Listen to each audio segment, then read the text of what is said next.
ఖురాన్ చెప్తుంది. ఖురాన్ లో తీవ్రవాద అంతానికి సర్వోత్తమ సూత్రంగా సూర మాయిదా 5:32 వచనంలో మన్ ఖతల నఫ్సం బిగైరి నఫ్సిన్ ఔ ఫసాదిన్ ఫిల్ అర్ది ఫకఅన్నమా ఖతల అన్నాస జమీఆ. ఒక వ్యక్తిని చంపినవాడు సమస్త మానవాళిని చంపినంతో సమానం. ఒక వ్యక్తి ప్రాణాన్ని కాపాడినవాడు సమస్త మానవులను కాపాడినంతో సమానం.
బిస్మిల్లాహిర్రహ్మానిర్రహీం.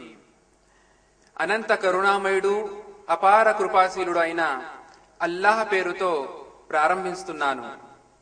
అస్సలాము అలైకుం వరహ్మతుల్లాహి వబరకాతు.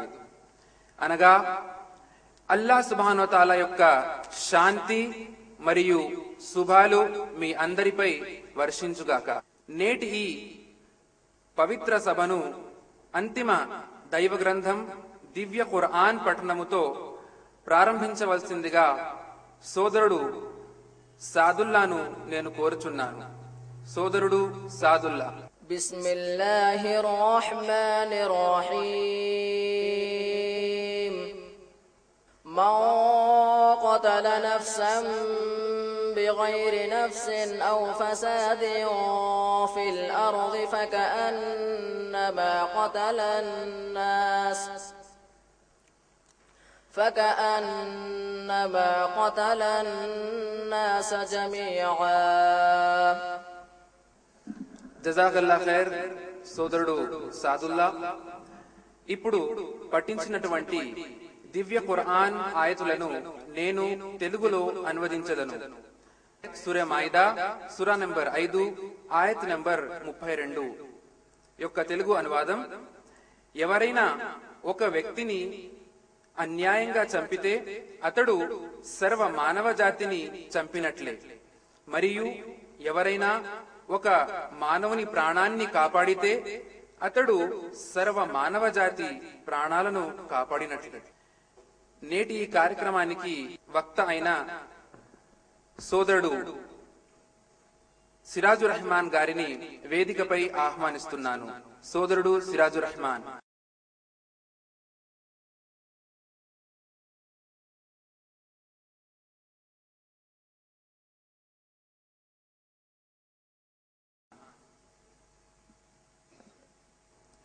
నేటి కార్యక్రమానికి సోదరుడు షఫీ గారిని వేదికపై ఆహ్వానించుచున్నాను.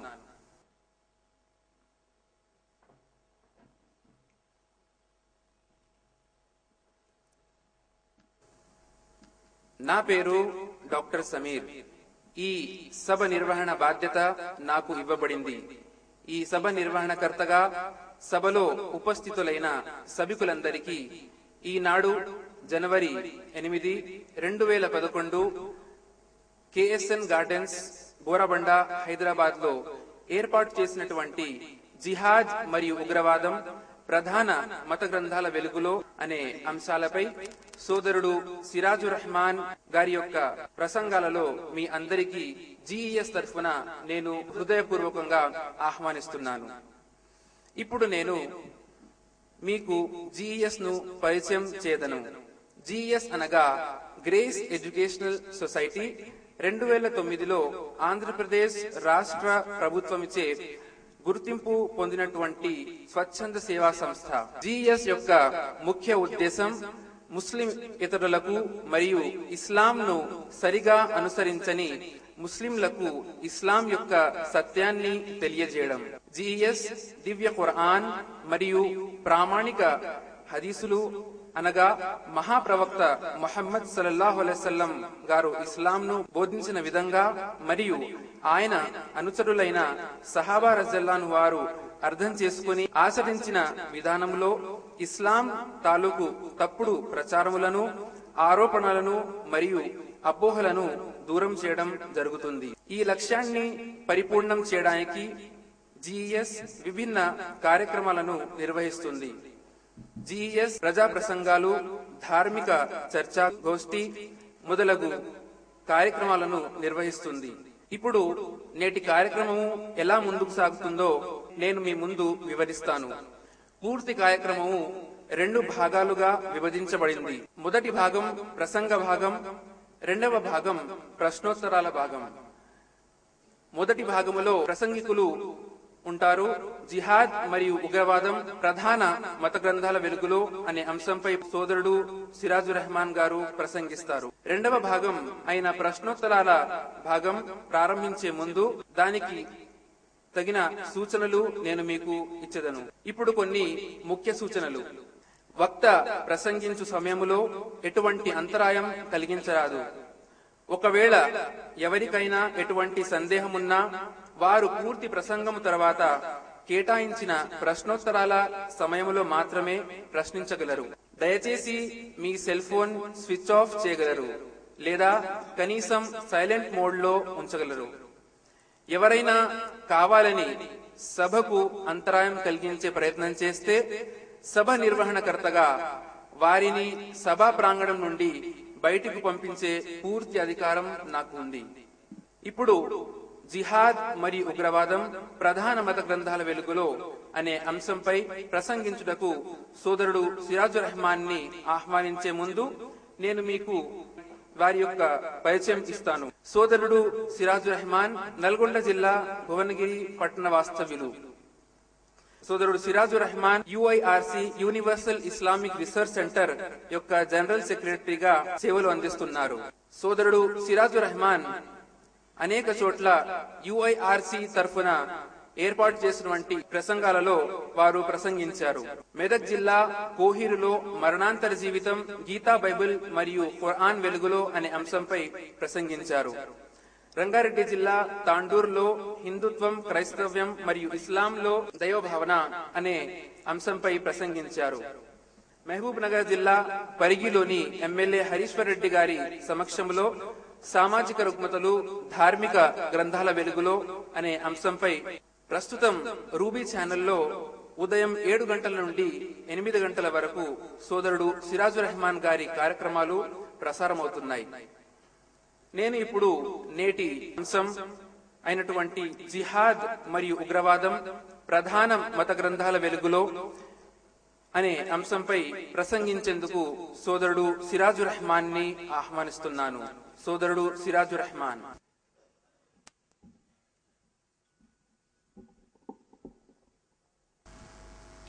అల్హమ్దులిల్లాహి వహదా వస్సలాతు వస్సలాము అలా మల్లా నబీ అబాదా అమ్మా బాద్. అఊదు బిల్లాహి మినష్ షైతానిర్ రజీం. బిస్మిల్లాహిర్ రహ్మానిర్ రహీం. మన్ ఖతల నఫ్సన్ బిగైరి నఫ్సిన్ ఔ ఫసాదిన్ ఫిల్ అర్ది ఫకఅన్నమా ఖతలన్ నాస జమీఆ. బిస్మిల్లాహిర్ రహ్మానిర్ రహీం. వల్లాహు లా యుహిబ్బుల్ ఫసాద్. రబ్బి ఇష్రహ్ లీ సద్రీ వయస్సిర్ లీ అమ్రీ వహ్లుల్ ఉఖ్దతం మిన్ లిసానీ యఫ్ఖహు ఖౌలీ. అనంత కరుణామయుడు, అపార కృపాశీలుడు అయినటువంటి అల్లాహ్ పేరుతో ప్రారంభిస్తున్నాను. సభ నిర్వహణకర్త సోదరుడు doctor Sameer, grace education society general secretary, మరియు సోదరుడు Shafi, universal Islamic research centre president. మరియు నేటి ఈ పవిత్ర ఆధ్యాత్మిక సమావేశానికి హాజరైనటువంటి హిందూ, ముస్లిం మరియు క్రైస్తవ సోదర సోదరీమణులందరినీ నేను ఇస్లామీయ పద్ధతిలో ఆహ్వానిస్తున్నాను. అస్సలాము అలైకుం వరహ్మతుల్లాహి వబరకాత్. దీని అర్థం సర్వలోకాల సృష్టికర్తైనటువంటి అల్లాహ్ యొక్క శాంతి మరియు శుభాలు మీ అందరి జీవితాలపై వర్షించుగాక. నేటి నా యొక్క అంశము జిహాద్ మరియు ఉగ్రవాదం, అంటే జిహాద్ అండ్ టెర్రరిజం. నేటి ఈ అంశం అత్యంత ఆసక్తికరమైనదిగా తయారైంది ప్రస్తుత అంతర్జాతీయ యూథ మీడియా. దాని అడుగుజాడల్లో నడిచే కొన్ని ఫాసిస్టు శక్తులకు, మరికొన్ని పౌరాణిక సంస్కృతి ధ్వజవాహకులకు, ఇంకా చెప్పాలి అంటే పాశ్చాత్యులు విధిల్చే ఎంగిలి చేతులకై ఎగబడే మీడియాకు ఈ పదం చాలా ఇష్టంగా మారిపోయింది. సోదర సోదరీమణులారా, మనం నివసిస్తున్నటువంటి ఈ సమాజం విభిన్న విశ్వాసాల, సంస్కృతుల, సిద్ధాంతాల మిశ్రమ సమాజం మనది. ఇలాంటి తరుణంలో ఒకరి గురించి మరొకరికి ఎంత స్పష్టంగా, ఎంత వివరంగా తెలుసుకుంటే అంతే మన మధ్య ఒకరి గురించి మరొకరికి ఒక మంచి చక్కటి అవగాహన, ప్రేమపూర్వకమైనటువంటి వాతావరణం ఏర్పడే అవకాశం ఉంటుంది. మరి నేటి అంశము జిహాద్ మరియు ఉగ్రవాదం. ఈ అంశాన్ని ఎన్నుకోవడానికి ముఖ్య కారణం ఏంటంటే ఈ అంశంపై అనేక అపోహలు, అనుమానాలు నేడు సమాజంలో చోటు చేసుకుని ఉన్నాయి. కొంతమంది అంటారు ఇస్లాం శాంతియుత ధర్మం అయితే మరి ఈ జిహాద్ ఏమిటి? మరికొంతమంది అంటున్నారు ఇస్లాం శాంతియుత ధర్మమే కానీ ప్రస్తుతం జిహాద్ అన్నదే లేదు అని అంటున్నారు. మరికొంతమంది ఏమంటున్నారంటే ఇస్లాం శాంతియుత ధర్మమే కానీ ఇస్లాంలో ఉన్నటువంటి జిహాద్ అనే అంశం వల్ల ప్రస్తుతం సమాజంలో అశాంతి, అలజడులు కలుగుతున్నాయని దుష్ప్రచారం చేసేటటువంటి మేధావులు కూడా మన సమాజంలో ఉన్నారు. కాబట్టి ఈ అంశం యొక్క వాస్తవికతను తెలియచేయడానికి నా అంశాన్ని నేను 3 భాగాలుగా విభజించాను. 1, వాస్తవానికి ఇస్లాం ఉగ్రవాదాన్ని బోధిస్తుందా? 2, ఉగ్రవాదం అంటే ఏంటి? 3, జిహాద్ అంటే ఏమిటి?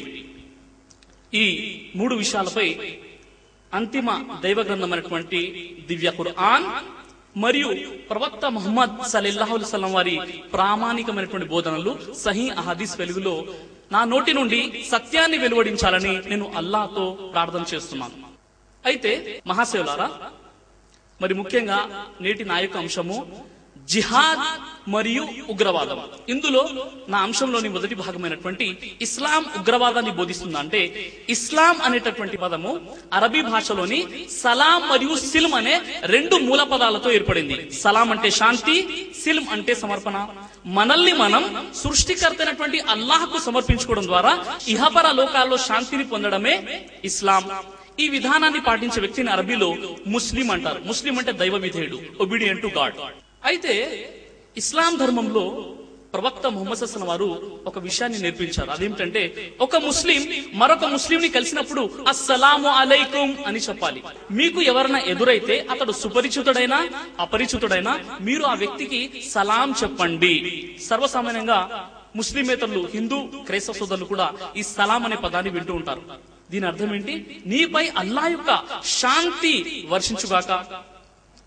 ఈ విశ్వంలో ఉన్నటువంటి దాదాపు 170 కోట్ల మంది ముస్లింలలో 70 కోట్ల మందిని చాలా చిన్న పిల్లలు, చాలా వృద్ధులని ప్రక్కన పెట్టేస్తే మిగతా 100 కోట్ల మంది ముస్లింలలో రోజుకి కనీసం 2 సార్లు లెక్కేసిన, అంటే ప్రతిరోజు 200 కోట్ల సార్లు సలాం సలాం, శాంతి శాంతి అని నేర్పుతున్నటువంటి ఈ ధర్మము ఉగ్రవాదాన్ని బోధిస్తుందా అంటే ఇది పచ్చి అబద్ధం. ఇది ఎలాంటి అబద్ధము అంటే ఇస్లాం అనేటటువంటి పదము ఇది అరబీ పదం. ఒక హిందూ సోదరుని మీరు ఇస్లాం అంటే ఏంటి అంటే అతడు సరైనటువంటి అర్థం చెప్పలేడు. ఇస్లాం అంటే తెలుగులో శాంతి.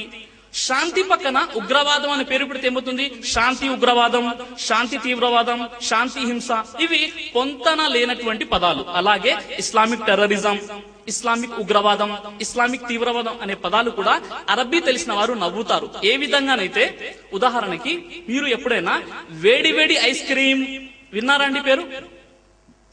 చల్లటి అగ్ని, నల్లటి చంద్రుడు, ఇలాంటి పేర్లు విన్నారా? తెలుగు తెలిసిన వారు నవ్వుతారు. ఇదే విషయం ఈ రోజు అరబీ తెలిసినటువంటి ముస్లింలు ఇస్లామిక్ టెర్రరిజం అనే పదం విని నవ్వుతున్నారు. ఎందుకంటే ఇస్లాం అంటే శాంతి.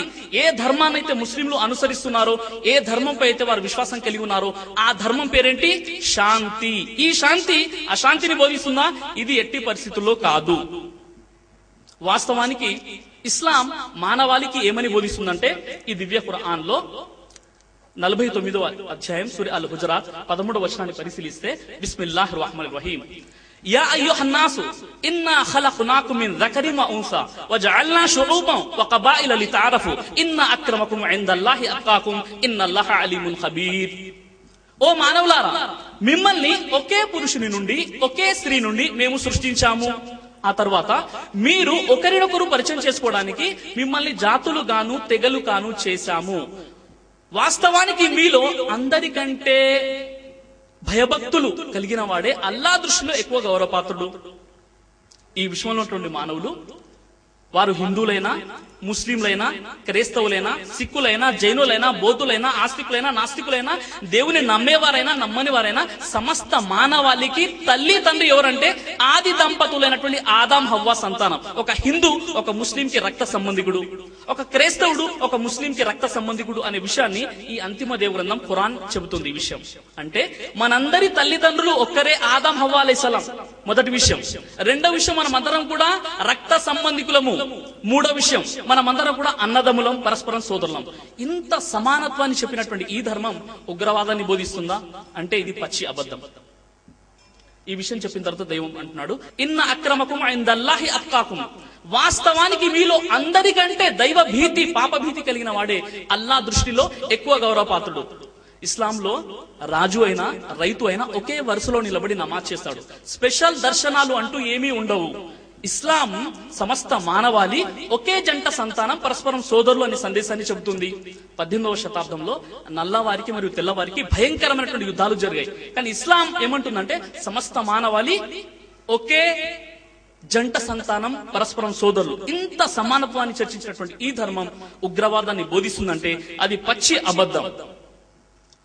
అయితే ఈ విషయమే కాకుండా సృష్టికర్తన దైవం పూర్తి ప్రపంచ మతాల వారిని ఉద్దేశించి ఖురాన్ లో సూర ఆల్ ఇమ్రాన్ 3వ అధ్యాయం 64వ వచనంలో తెలియజేస్తున్నాడు బిస్మిల్లాహిర్ రహ్మానిర్ రహీం ఖుల్ యా అహ్లల్ కితాబ్, ఓ గ్రంథ ప్రజలారా, తఆలౌ ఇలా కలిమతిన్ సవాయిన్ బైననా వ బైనకుం, మాకు మీకు మధ్య సమానమైన విషయం వైపునకు రండి. అదేమిటంటే అల్లాహ్ నఅబుద ఇల్లల్లా, మనం అల్లాహ్ను తప్ప ఎవరిని ఆరాధించకూడదు. వలా నుష్రిక బిహి షైఅన్, ఆయనకు సహవర్తులుగా ఎవరిని నిలబెట్టకూడదు. వలా యత్తఖిద బఅదునా బఅదన్ అర్బాబ మిన్ దునిల్లాహ్, మనలోని వారెవరు అల్లాహ్ను తప్ప మరెవరిని తమ ప్రభువులుగా చేసుకోరాదు అనేది. ఫఇంత వల్లో, ఈ విషయాన్ని వారు తిరస్కరిస్తే ఫకులు షహదు, మీరు సాక్షులుగా ఉండండి. బి అన్నా ముస్లిమూన్, మేము ముస్లింలము, ఒకే అల్లాహ్ను ఆరాధించేవారు అనే విషయానికి మీరు సాక్షులుగా ఉండండి. ఈ ఖురాన్ సమస్త మానవాళిని ఉద్దేశించి సమస్త మానవాళిని ఒక త్రాటిపైకి ఆహ్వానిస్తుంది. మీలో విభేదాలు, కాంట్రడిక్షన్ ఉండవచ్చు, కానీ సమాంతరమైనటువంటి విషయం వైపు రండి అని ఈ ఖురాన్ ఆహ్వానిస్తుంది. ఆ సమాంతరమైనటువంటి విషయం ఏంటి? మనందరికీ దేవుడు ఒక్కడే. హిందువులైనా, ముస్లింలైనా, క్రైస్తవులైనా మనందరికీ దేవుడు ఒక్కడే. దేవుడు ఒక్కడు అనే విషయము కేవలం ఖురాన్ మాత్రమే చెప్పట్లేదు. హైందవ గ్రంథాన్ని పరిశీలిస్తే ఋగ్వేదం 8వ మండలం 1వ సూక్తం 1వ మంత్రంలో మా చిరణ్య విశంసత సఖాయో మా విశంసత, ఓ మిత్రులారా, ఆ ఏకైక దైవాన్ని ఆరాధించండి, అప్పుడు మిమ్ములను ఏ బాధ బాధించదు. దేవుడు ఒక్కడే. ఇంకా శ్వేతాశతరోపనిషత్ 3వ అధ్యాయం 2వ మంత్రాన్ని పరిశీలిస్తే ఏకో హి రుద్రో నాన ద్వితీయాయ తస్తుహా య ఇమాముల్ లోకాని శతఈశని బిహి, ఈ సమస్త లోకాలను సృష్టించి పరిపాలించేటటువంటి దేవుడు వాస్తవానికి ఒక్కడే. నా ద్వితీయాయ తస్తుహా, రెండవ వాడుగా చేయడానికి ఆయన పక్కన మరొకడు లేడని హిందూ మత గ్రంథాల్లో కూడా ఒకే దైవ సందేశం మనకు కనబడుతుంది. ఇక బైబిల్ గ్రంథాన్ని పరిశీలిస్తే బైబిల్లో యేసుక్రీస్తు వారు ఒక క్రొత్త దైవాన్ని పరిచయం చేయలేదు. మార్కు స్వార్త 12వ అధ్యాయం 29వ వచనాన్ని పరిశీలిస్తే యేసువారు మాట్లాడినటువంటి అర్మాయిక్ భాషని మనం చూసినట్లయితే యేసువారు ఏమంటున్నారంటే, షిమా ఇస్రాయిల్ మరి అల్లాహున్ మరి యహదు, ఓ ఇస్రాయిల్ వంశీయులారా, మన దేవుడైన ప్రభు అద్వితీయుడు, ఆయన ఒక్కడే అని యేసువారు చెప్తున్నారు. అంటే యేసుకు దేవుడు, అక్కడున్న ప్రజలకు దేవుడు. ఆయన ఎవరు అంటే ఆయన అద్వితీయుడు, ఒక్కడే అని యేసువారు కూడా చాలా స్పష్టంగా ఈ సందేశాన్ని తెలియజేశారు. మరి అందరూ కలిసి ఆ ఒక్క దైవాన్ని ఆరాధిస్తే సమాజంలో శాంతి వర్ధిల్లుతుందని దివ్య ఖురాన్ సమస్త మానవాళిని ఆహ్వానిస్తుంది. ఇక రెండో విషయం ఏంటంటే, వలా నుష్రిక బిహి షైఉన్, ఆ దైవానికి సహవర్తులుగా ఎవరిని నిలబెట్టకూడదు. ఈ విషయము కేవలం ఖురాన్ మాత్రమే చెప్పట్లేదు. హైందవ మత గ్రంథాల్లో చూసినట్లయితే యజుర్వేదం 40వ అధ్యాయం 9వ మంత్రంలో అంధాతమా ప్రవిశంతియే అసంభూతి ముపాసతే తతో భూయ ఇవతే తమోయ ఉ సంభూత్యాగం వ్రత. అంధాతమా చీకటి, ప్రవిశంతియే ప్రవేశిస్తారు. అసంభూతి ఎవరైతే సంభూతి కానిది సృష్టిని, గాలి, నీరు, అగ్ని మొదలగు వాటిని ముపాసతే ఆరాధిస్తారు. తతో భూయ ఇవతే తమోయ ఊ సంభూత్యాగం వ్రత, మరెవరైతే మానవునిచే తయారు చేయబడినటువంటి ప్రతిమలను ఆరాధిస్తారో వారు అంతకంటే మించినదా అనే నరకానికి వెళ్ళిపోతారు. కేవలం ఖురాన్ మాత్రమే చెప్పట్లేదు, హైందవ మత గ్రంథాల్లో కూడా బహుదేవారాధన చేస్తే నరకానికి వెళ్ళిపోతారు, ప్రకృతి పూజ చేయకూడదని హిందూ మత గ్రంథాల్లో కూడా చాలా స్పష్టంగా ఆధారాలు మనకు కనబడుతున్నాయి. ఇంకా బైబిల్లో ఇర్మియా గ్రంథం 17వ వచనంలో నరులను ఆశ్రయించి శరీరులను తనకు ఆధారంగా చేసుకొనుచు తన హృదయాన్ని యెహోవా మీద నుండి తొలగించుకుని వాడు శాపగ్రస్తుడు అని అక్కడ బహుదేవారాధనను ఖండించి బైబిల్ కూడా చెప్తుంది. ఈ విధంగా ఒకే దైవాన్ని విశ్వసించి బహుదేవ ఆరాధనను మానేస్తే పూర్తి మానవాళి ఒక త్రాటిపైకి వస్తుంది, సమాజంలో శాంతి వర్ధిల్లుతుందని ఖురాన్ మత గ్రంథాలను అందరినీ ఉద్దేశించి చాలా స్పష్టంగా ఈ విషయాన్ని ఆహ్వానిస్తుంది. ఇక ఖురాన్ లో మానవ ప్రాణం ఎంత విలువైందంటే అంత వివరంగా చెప్పిన ఏ గ్రంథం ఈ విశ్వంలో లేదు సోదరులారా. ఖురాన్ గ్రంథంలో సూరే బని ఇస్రాయిల్ 17వ అధ్యాయం 32వ వచనం మరియు ఖురాన్ లో సూరే అల్ అనామ్ 6వ అధ్యాయం 151వ వచనాన్ని పరిశీలిస్తే వలా తఖ్తులు నఫ్సల్లతి హర్రమల్లాహు ఇల్లా బిల్ హక్, సత్యం ఆధారంగా తప్ప అల్లాహ్ పవిత్రంగా నిర్ణయించిన ఏ ప్రాణాన్ని మీరు హతమార్చకండి. ఇండియన్ కాన్స్టిట్యూషన్, భారత రాజ్యాంగ చట్టం ఆర్టికల్ నెంబర్ 21 లో ఏముందంటే, ఏ ఒక్క మానవుణ్ణి అతని ప్రాణ హక్కు నుండి గాని అతని స్వాతంత్రం నుండి కానీ మనం వేరు చేయడానికి వీలు లేదు, చట్టపరమైన చర్య తప్ప. చట్టపరమైనటువంటి చర్య ద్వారా మాత్రమే చేయవచ్చు. అల్హమ్దులిల్లా ఇదే విషయము 7వ శతాబ్దంలో అవతరించినటువంటి ఖురాను గ్రంథంలో తెలియజేయడం జరిగింది. భారత రాజ్యాంగ చట్టము 20వ శతాబ్దంలో అంబేద్కర్ లాంటి గొప్ప గొప్ప మేధావులు కూర్చొని ఆలోచించి వ్రాసినటువంటి విషయం. అంతకంటే మరొక గొప్ప విషయం ఖురాన్ లో సృష్టికర్త నా దైవం తెలియజేస్తున్నాడు. ఖురాన్ లో సూరే మాయిదా 5వ అధ్యాయం 32వ వచనంలో మన్ ఖతల నఫ్సన్ బిగైరి నఫ్సిన్ ఔ ఫసాదిన్ ఫిల్ అర్ది ఫకఅన్నమా ఖతలన్ నాస జమీఆ, ఒక మానవుని చంపిన వాడు సమస్త మానవాన్ని చంపిన దాంతో సమానం, ఒక మానవుడి ప్రాణాన్ని కాపాడిన వాడు సమస్త మానవుల ప్రాణాలను కాపాడిన దాంతో సమానం అని చాలా స్పష్టంగా ఖురాన్ తెలియజేస్తుంది. ఒక మానవుడు అతని యొక్క ప్రాణం యొక్క విలువ ఏంటంటే, ఈ సృష్టిలో ఉన్న సమస్త మానవులు ఎవరైతే ఉన్నారో ఒక్క వ్యక్తిని చంపితే సమస్త మానవాళిని చంపిన దాంతో సమానం. ఒక వ్యక్తి ప్రాణాన్ని కాపాడితే సమస్త మానవుల ప్రాణాలను కాపాడిన దాంతో సమానమని, మానవ ప్రాణాలకు ఇంత విలువ కట్టినటువంటి ఈ ధర్మం మీరు ఎవరిని పడితే వారిని చంపండి, మసీదులో నమాజ్ చేసుకునే వారిని చంపండి, విహారం కోసం వచ్చిన వారిని చంపండి, మీరు కనిపించే వారిని కత్తితో పొడచండి అని ఇస్లాం చెప్తుందంటే ఇస్లాం అలాంటి బోధనలు చేయట్లేదు. మరియు ఎవరైనా హత్య చేయబడితే, ఎవరైనా చనిపోతే వారి యొక్క బంధువులు కొన్ని రోజులు ఏడుస్తారు, తర్వాత సైలెంట్ అయిపోతారు. కానీ ఖురాన్ ఏముంటుందంటే, ఖురాన్ లో సూరే అత్ తక్వీర్ 81వ అధ్యాయం 7-8 వచనాల్లో వఇదల్ మౌఈదతు సుఇలత్, సత్యంగా పాతి పెట్టబడినటువంటి బాలికను ఏ అపరాధంగా నువ్వు హత్య చేయబడ్డావు. ఎవరైనా అన్యాయంగా హత్య చేయబడితే ఒకవేళ అతడు పట్టుబడితే చట్టం అతన్ని శిక్షిస్తుంది, పట్టుబడకపోతే అందరూ మర్చిపోతారు, మనం కూడా మర్చిపోతాం. కానీ ఆ యొక్క తీర్పు దినం చట్టం, పరలోక చట్టంలో సృష్టికర్త తన దైవం చనిపోయిన వారికి ప్రాణం పోసి నిలబెట్టి ఏ కారణంగా నువ్వు హత్య చేయబడ్డావు, నిన్ను చంపింది ఎవరు అని పరలోకంలో ప్రశ్నిస్తాడని ఖురాన్ చెప్తుంది. ఎంత అంటే మీరు ఇక్కడ హత్య చేస్తే అక్కడ పట్టుబడతారు అన్న విషయం కూడా చెప్పినటువంటి ఈ ధర్మం ఎవరిని పడితే వారిని చంపండి అని చెప్తుందంటే ఇది పచ్చి అబద్ధం తప్ప మరేమి కాదు. మరి సోదరులారా, మహాప్రవక్త ముహమ్మద్ సల్లల్లాహు అలైహి వసల్లం వారు ఏం చెప్పారంటే, మహాపాపాలలో ఒక పాపం ఏంటంటే హత్య చేయడం ఇది ఘోరమైనటువంటి పాపం అని ప్రవక్త ముహమ్మద్ సల్లల్లాహు అలైహి వసల్లం వారు తెలియజేశారు. మరియు ప్రవక్త ముహమ్మద్ సల్లల్లాహు అలైహి వసల్లం వారి యొక్క బోధనలు మీరు వింటే ఆశ్చర్యపోతారు. అదేమిటంటే ప్రవక్త ముహమ్మద్ వారు అంటున్నారు, తన పొరుగువాడు ఆకలిగా ఉండి తాను మాత్రం కడుపు నిండా భుజించినట్లయితే ఆ వ్యక్తి ముస్లిం కాజాలుడు అని చెప్పారు. పొరుగువారు ఎవరు? పొరుగు ముస్లిం అని చెప్పలేదు. పొరుగువారంటే హదీస్ లో 40 ఇళ్ల వరకు అందరూ పొరుగువారే. వారు హిందువులే కావచ్చు లేదా క్రైస్తవులే కావచ్చు. పొరుగువారు ఆకలిగా ఉండి నీవు మాత్రం కడుపు నిండా తినేసావు అనుకో, నీవు అసలు ముస్లిమే కాదని చెప్పినటువంటి ఈ ధర్మము పొరుగు వారిని పొడిచి చంపండి అని చెప్తుందా? ఇది పచ్చి అబద్ధం తప్ప మరేం కాదు.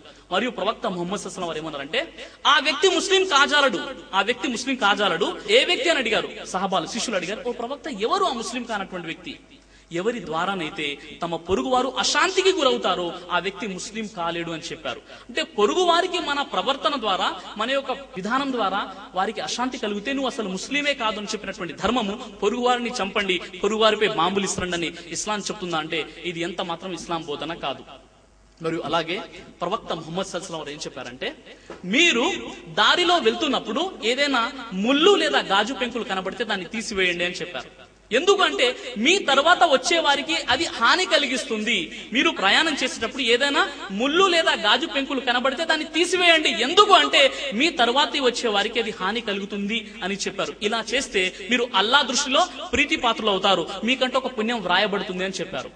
ఎవరో అపరిచిత వ్యక్తికి ముళ్ళు గుచ్చుకోవడం కూడా సహించినటువంటి ధర్మము మీరు కత్తిలతో పొడిచి చంపండి, బాంబులేండి అని చెప్తుందా?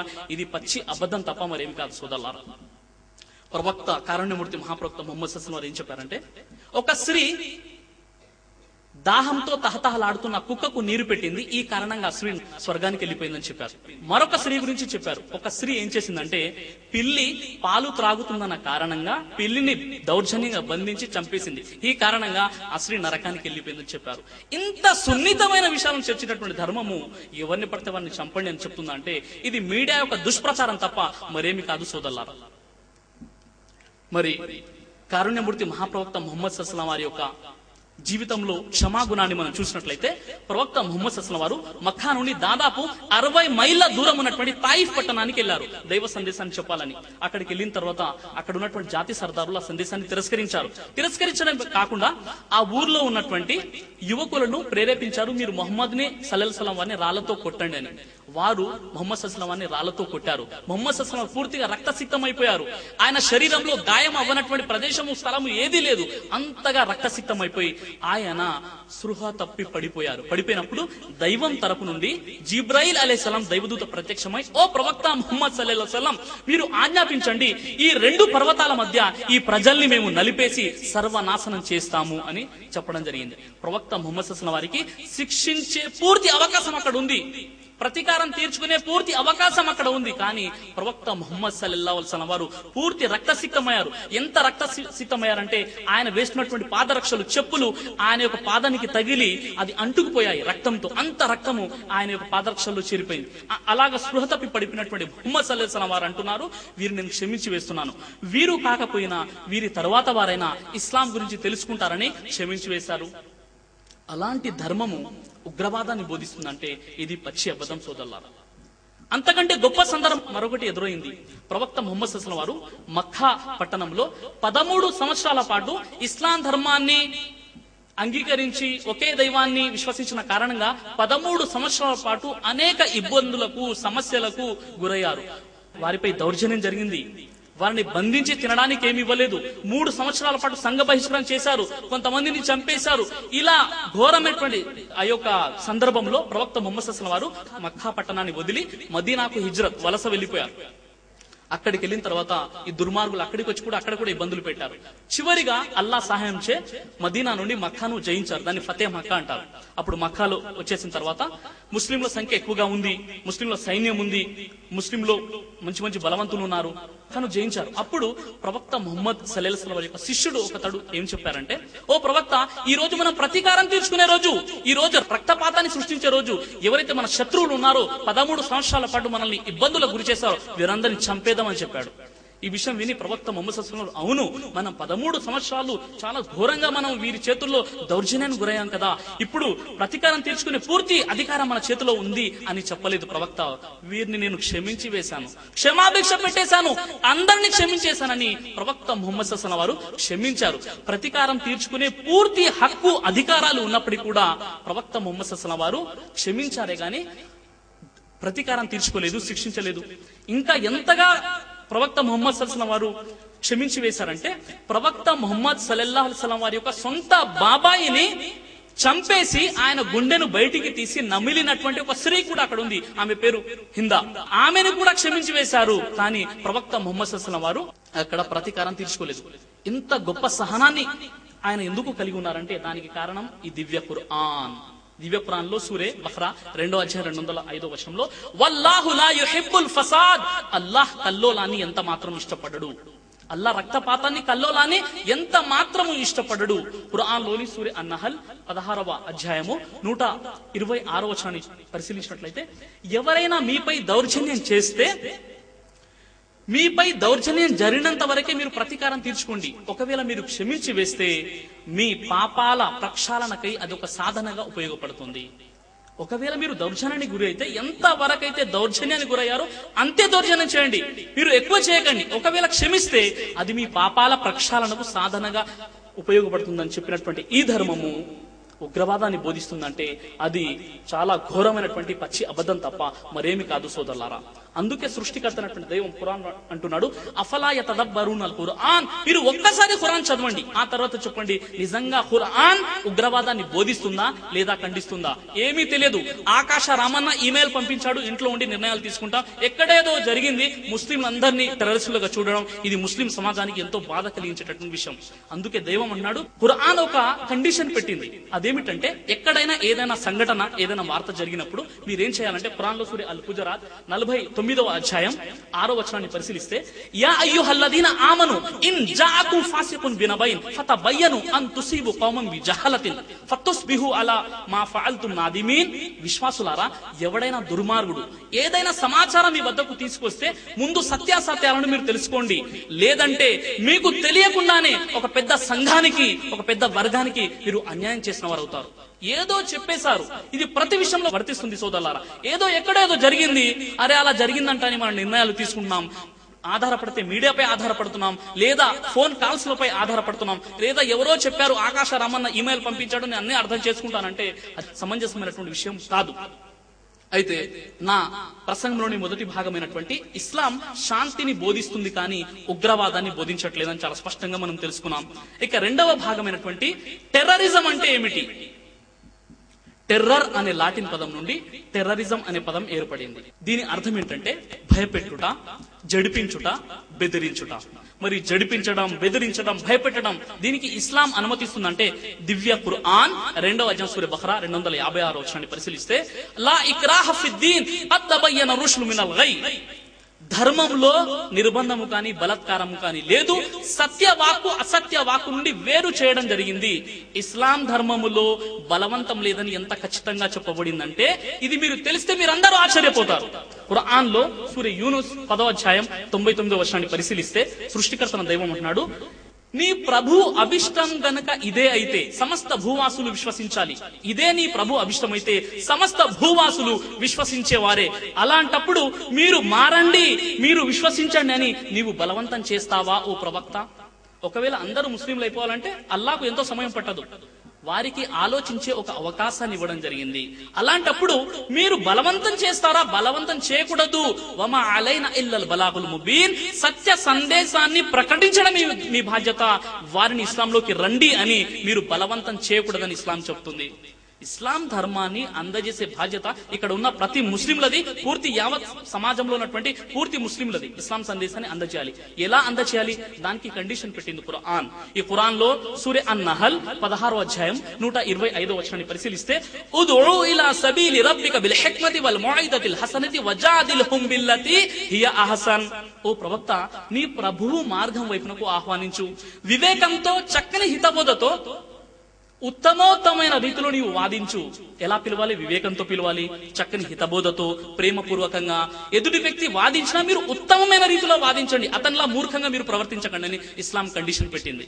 అంటే ఇస్లాంలో బలవంతం లేదు. కాబట్టి టెర్రరిజం అనే పదానికి, ఉగ్రవాదం అనే పదానికి, ఇస్లాం అనే పదానికి నీటికి నిప్పుకు మధ్య ఉన్నంత తేడా ఉంది, భూమి ఆకాశాలకు మధ్య ఉన్న తేడా ఉంది సోదరులారా. ఎందుకంటే ఆక్స్ఫర్డ్ డిక్షనరీలో టెర్రరిజం అంటే హింసాత్మకమైన పద్ధతుల ద్వారా ప్రజలను లేదా ప్రభుత్వాన్ని నిర్బంధించి భయభ్రాంతులకు గురి చేయడం. ఈ నిర్బంధం, ఈ బలాత్కారం ఇస్లాంలో నిషిద్ధం చేయడం జరిగింది.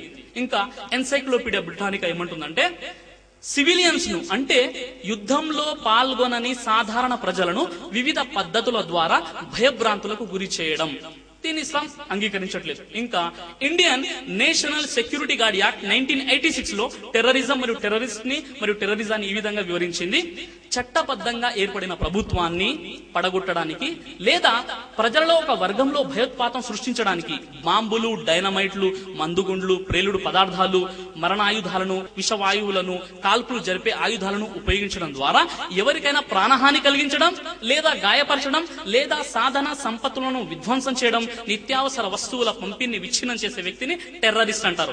ఇలాంటి టెర్రరిజానికి, ఇలాంటి ఉగ్రవాదికి, ఇలాంటి తీవ్రవాదికి ఇస్లాం ఎంత మాత్రం కూడా ఇలాంటి చర్యలకు అనుమతి ఇవ్వడం లేదు. అసలు ఈ టెర్రరిజం ఎప్పుడు ప్రారంభమైంది? దీన్ని ప్రారంభించింది ఎవరు? దీని ఆదికర్త, మూలకర్త, దీని సూత్రధారి, పాత్రధారి ఎవరంటే చరిత్ర ఎన్నో ఆధారాలు మనకు తెలియజేస్తుంది. అదేమిటంటే ఎన్సైక్లోపీడియా బ్రిటానికా ప్రకారంగా టెర్రరిజం ఎప్పుడు ప్రారంభమైందంటే క్రీస్తు పూర్వం 105వ సంవత్సరంలో కింబ్రీ తెగవారు రోమ్పై దండయాత్ర చేసినప్పుడు అక్కడి ప్రజలను భయభ్రాంతులకు గురి చేయడానికి వాడబడింది. ఆ తర్వాత 1790వ సంవత్సరంలో ఫ్రెంచ్ రెవల్యూషన్ సమయంలో మళ్ళీ ఇది వాడబడింది. ఫ్రెంచ్ రెవల్యూషన్ సమయంలో అధికారాన్ని కోల్పోయిన జాకోబిన్స్ ఫ్రెంచ్ విప్లవం సందర్భంలో విధించిన టెర్రరిజం అదొక తప్పుడు పదంగా, అదొక నిందార్హమైనటువంటి పదంగా వాడబడింది. మెక్సిమిలియన్ రాబ్స్పియర్ అనేటటువంటి వ్యక్తి లక్షలాది మంది ప్రజలను గిల్టెన్ పై పెట్టి, అంటే పవర్ కట్టర్ పై తలను పెట్టి శరీరాల నుండి తలను వేరు చేశాడు. లక్షలాది మంది ప్రజలను అతి కిరాతకంగా చంపేశాడు. అందుకే ప్రజలు ఆ చర్యని టెర్రరిజం అని చెప్పారు. అందుకే 1793, 1794 ఉగ్రవాద సంవత్సరాలుగా పిలువబడ్డాయి. ఇక మరి ఆ మెక్సిమిలియన్ రాబ్స్పియర్ ముస్లిం కాదు, అతడు ముస్లిం సమాజానికి చెందినటువంటి వాడు కాదు. ఆ తర్వాత 1881లో టసార్ అలెగ్జాండర్ II రహస్యంగా చంపేశారు. సెయింట్ పీటర్స్ వీధిలో బుల్లెట్ ప్రూఫ్ కారులో ఆయన వస్తుండగా బాంబు పేలి ఆయన ప్రక్కన ఉన్న 21 మంది చనిపోయారు. ఆ తర్వాత ఆయన కారు దిగి చూడబోయే సమయానికి మరొక బాంబు పేలింది, ఆయన కూడా చనిపోయాడు. ఇది చేసింది ఇగ్నేషి హరణి వైకి అనే ఒక క్రైస్తవుడు, ఆయన ముస్లిం కాదు. ఆ తరువాత 1886లో చికాగోలోని హే మార్కెట్ స్క్వేర్ అనే చోట లేబర్ల ర్యాలీ జరుగుతుండగా అందులో బంబ్లాస్ట్ అయింది. 8 మంది చనిపోయారు. ఆ తర్వాత గాయపడిన 7 పోలీసులు ఆసుపత్రిలో చనిపోయారు. ఇది చేసింది 8 మంది అనార్కిస్టులు. వీరు నాన్ ముస్లిం, వీళ్ళు ముస్లింలు కాదు. ఆ తర్వాత మీరు 20వ శతాబ్దంలో చూసినప్పుడు అక్కడ కూడా చాలా మంది టెర్రరిజం చేసినట్లుగా మీకు కనబడుతుంది. 1901 సెప్టెంబర్ 6న అమెరికా అధ్యక్షుడు విలియం మ్యాక్కిన్లే హత్య చేయబడ్డాడు. 2 సార్లు షూట్ చేసి చంపారు ఆయన్ని. ఇది చేసింది లియన్ జల్గోస్ అనే వ్యక్తి, అతడు కూడా ముస్లిం కాదు. ఆ తర్వాత 1910 అక్టోబర్ 1న లాస్ ఏంజల్స్ లోని టైమ్స్ న్యూస్ పేపర్ బిల్డింగ్ లో బంబ్లాస్ట్ జరిగింది. అందులో 21 మంది అమాయకులు చనిపోయారు. ఇది చేసింది 2 క్రైస్తవ సోదరులు, ఒకరి పేరు జేమ్స్, రెండో వ్యక్తి పేరు జోసెఫ్. వీరు కూడా ముస్లింలు కాదు. ఆ తర్వాత 1914లో ఆస్ట్రియా యువరాజు మరియు ఆయన భార్యను రహస్యంగా చంపారు. ఇది చేసింది ముస్లింలు కాదు, యంగ్ బోసిని అనే గ్రూప్ కి చెందినటువంటి యువకులు. ఇక ఆ తర్వాత మరి ఈ యొక్క ఆస్ట్రియా యువరాజును చంపిన కారణంగా మొదటి ప్రపంచ యుద్ధం జరిగింది. మొదటి ప్రపంచ యుద్ధం 1914 నుండి 1918 వరకు జరిగింది. ఇందులో సుమారుగా 1 కోటి మంది చనిపోయారు, 2,80,000 మంది క్షతగాత్రులయ్యారు. ఆ తర్వాత మళ్ళీ రెండో ప్రపంచ యుద్ధం జరిగింది. రెండో ప్రపంచ యుద్ధంలో 5 కోట్ల నుండి 7 కోట్ల వరకు చనిపోయారు అని ఎన్సైక్లోపీడియా బ్రిటానికా చెబుతుంది. మరి ఇందులో 100కు పైగా దేశాలు పాల్గొని యుద్ధాలు చేశాయి. అందులో 99% ప్రొటెస్టెంట్లు లేదా క్యాథలికులే అందులో పాల్గొని యుద్ధాలు చేశారు. ఇది కూడా ముస్లింలకు ఎలాంటి సంబంధం లేనటువంటి విషయం. ఇలా చూసినట్లయితే చాలా ఇంకా ఆధారాలు మీకు కనబడతాయి. ఆగస్టు 6, 1945లో జపాన్ లోని హిరోషిమా, నాగసాకి పట్టణాలపై అమెరికా అణుబాంబు ప్రయోగం చేసింది.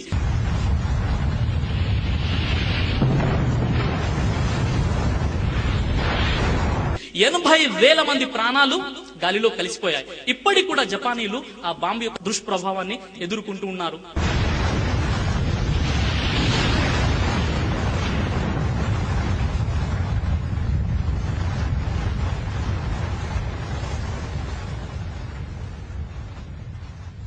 హిట్లర్ 6 లక్షల మంది యూదుల్ని చంపాడు. హిట్లర్ ఒక క్రైస్తవుడు, కానీ అప్పుడు ఆయన పేరు హిట్లరే, ఇప్పుడు కూడా హిట్లర్ అని పిలుస్తారు. హిట్లర్ టెర్రరిస్ట్ అని ఎవరు పిలవరు ఆయన్ని, ఎందుకంటే ఆయన ముస్లిం కాదు కదా. ఇక ఇలాగే చూసినప్పుడు చరిత్ర ఆధారాలు చాలా ఉన్నాయి. మీరు చెప్పవచ్చు, మీరు అనవచ్చు ఇవన్నీ ఇతర దేశాలకు సంబంధించినటువంటి, ఇవన్నీ కూడా ఇతర దేశాలకు సంబంధించినవి, మన దేశానికి ఎలాంటి సంబంధం లేదు అని మీరు చెప్పవచ్చు. కానీ మన దేశంలో ఇందిరాగాంధీని చంపింది ఎవరు? ఆ తర్వాత ఇందిరాగాంధీ హత్యకు ప్రతీకారంగా అనేక మంది, వేల మంది సిక్కుల్ని సామూహిక ఊచకోత కోసింది ఎవరు? ఆ తర్వాత రాజీవ్ గాంధీని చంపింది ఎవరు? ఆ తర్వాత మహాత్మా గాంధీని చంపింది ఎవరు? ఇవన్నీ ఆధారాలు మన కళ్ళ ముందు ఉన్నాయి. 1948 స్వాతంత్రం వచ్చిన 1 సంవత్సరం తర్వాత మహాత్మా గాంధీని ఒక హిందూ చంపేశాడు. అతని పేరు నాథూరామ్ గాడ్సే అనేటటువంటి ఒక వ్యక్తి మహాత్మా గాంధీని షూట్ చేసి చంపేశాడు. ఆ తర్వాత 1984లో ఇందిరాగాంధీని 2 సిక్కులు చంపేశారు. సత్వంత్ సింగ్, బియాంత్ సింగ్ అనేటటువంటి 2 సిక్కులు ఇందిరాగాంధీ వారిని చంపేశారు. ఆ తర్వాత 1991 మే 21న అశేష భారతవాణి ప్రీతమ నాయకుడు మాజీ ప్రధాని రాజీవ్ గాంధీని చంపేయడం జరిగింది.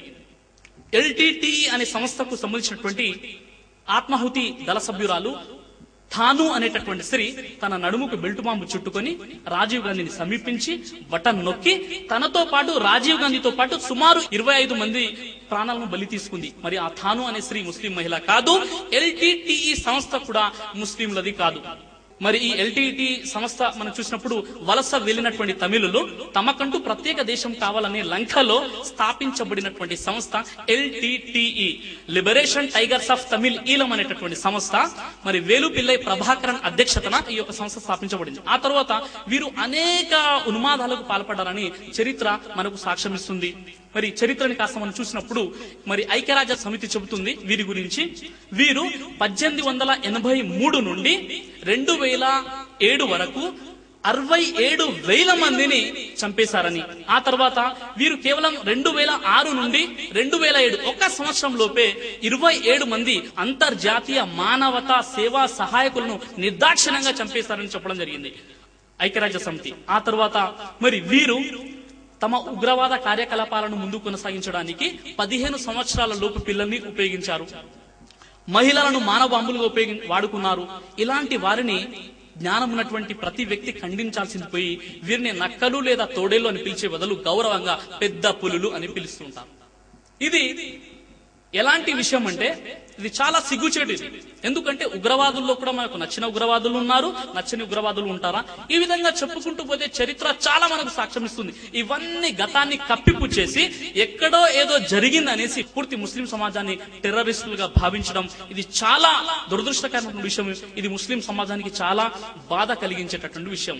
కాబట్టి మరి ఇలాంటి వారు సమాజంలో ఉన్నటువంటి వీరి యొక్క భావన, వీరి యొక్క లక్ష్యము, వీరి యొక్క ఆలోచన ఏమిటంటే ఇస్లాంలో జిహాద్ అనే అంశము టెర్రరిజాన్ని బోధిస్తుందని ప్రచారం చేస్తే ఇస్లాం స్వీకరించే వారి సంఖ్య తగ్గిపోతుంది, ఇస్లాం ప్రచారం జరగదు అనేది వీరి యొక్క భావన. అలాంటి వారి కోసం దివ్య ఖురాన్ లో సృష్టికర్తన దైవం ఖురాన్ లో సూరే తౌబా 9:33, ఖురాన్ లో సూరే అల్ ఫతహ్ 48:28, ఖురాన్ లో సూరే అస్సఫ్ 61:9 సృష్టికర్తన అల్లాహ్ సెలవిస్తున్నాడు, హువల్లదీ అర్సల రసూలహు బిల్ హుదా వ దీనిల్ హక్ లియుద్హిరహు అలా దీని కుల్లిహి వలౌ కరిహల్ ముష్రికూన్. అల్లాహ్యే తన ప్రవక్తకు సత్య ధర్మాన్ని, మార్గదర్శకత్వాన్ని ఇచ్చి పంపించాడు. ఇది అన్ని మతాలపై ఆధిక్యం కలిగి ఉండేలా చేయడానికి. అల్లాహ్ బహుదేవ ఆరాధకులకు ఎంత అయిష్టంగా ఉన్నా సరే అల్లాహ్ తన ధర్మాన్ని పరిపూర్ణం చేసి తీరుతాడు. ఎవరు ఎంత దుష్ప్రచారం చేసినా అంతే వేగంగా ఇస్లాం ప్రచారం జరుగుతుంది. కానీ ఇక్కడ బాధాకరమైన విషయం ఏంటంటే ఈ పూర్తి హిస్టరీ, పూర్తి చరిత్రను కప్పిపుచ్చి ఏదో జరిగింది, వారు ముస్లింస్ అని దుష్ప్రచారం చేయడం, ఇది చాలా బాధాకరమైనటువంటి విషయం. అయితే సోదరులారా, సోదరీమల్లారా, ఇక నా ప్రసంగంలో టెర్రరిజం మరియు ఇస్లాంకి ఎలాంటి సంబంధం లేదు అన్న విషయాన్ని నేను రెండో భాగాన్ని తెలియజేశాను. ఇక నా ప్రసంగంలో మూడవ భాగం ఏంటంటే ఇస్లాంలో జిహాద్ అంటే ఏమిటి. ఈ జిహాద్ అనే పదము మీడియా పుణ్యమా అంటూ మీడియా దుష్ప్రచారం చేత ఎంత అపోహకు గురయ్యిందంటే ముస్లిమేతరులే కాదు, ఇస్లాం పరిజ్ఞానం లేని ముస్లింలు సైతం జిహాద్ అనే పదం విని భయపడుతున్నారు. చాలా మంది ఏమంటారంటే జిహాద్ అంటే చంపడం అని కొంతమంది అనుకున్నారు. మరికొంతమంది జిహాద్ అంటే ముస్లింలు కాని వారిని, ఇస్లాం ఆచరించని వారిని జిహాద్ పేరుతో చంపండి అని ఈ ఖురాన్ లో ఉందేమో అని కొంతమంది భావిస్తున్నారు. వాస్తవానికి అలా పూర్తి ఖురాన్ లో ముస్లింలు కాని వారిని, ఇస్లాం స్వీకరించని వారిని జిహాద్ పేరుతో చంపండి అని పూర్తి ఖురాన్ లో ఎక్కడా లేదు. మరి జిహాద్ అంటే ఏమిటి? అరబీ భాషలోని జహదా ధాతువు నుండి జిహాద్ అనే పదం ఏర్పడింది. దీని అర్థము శ్రమించుట, కష్టపడుట, పాటుపడుట, పోరాడుట అనే అర్థాలు వస్తాయి.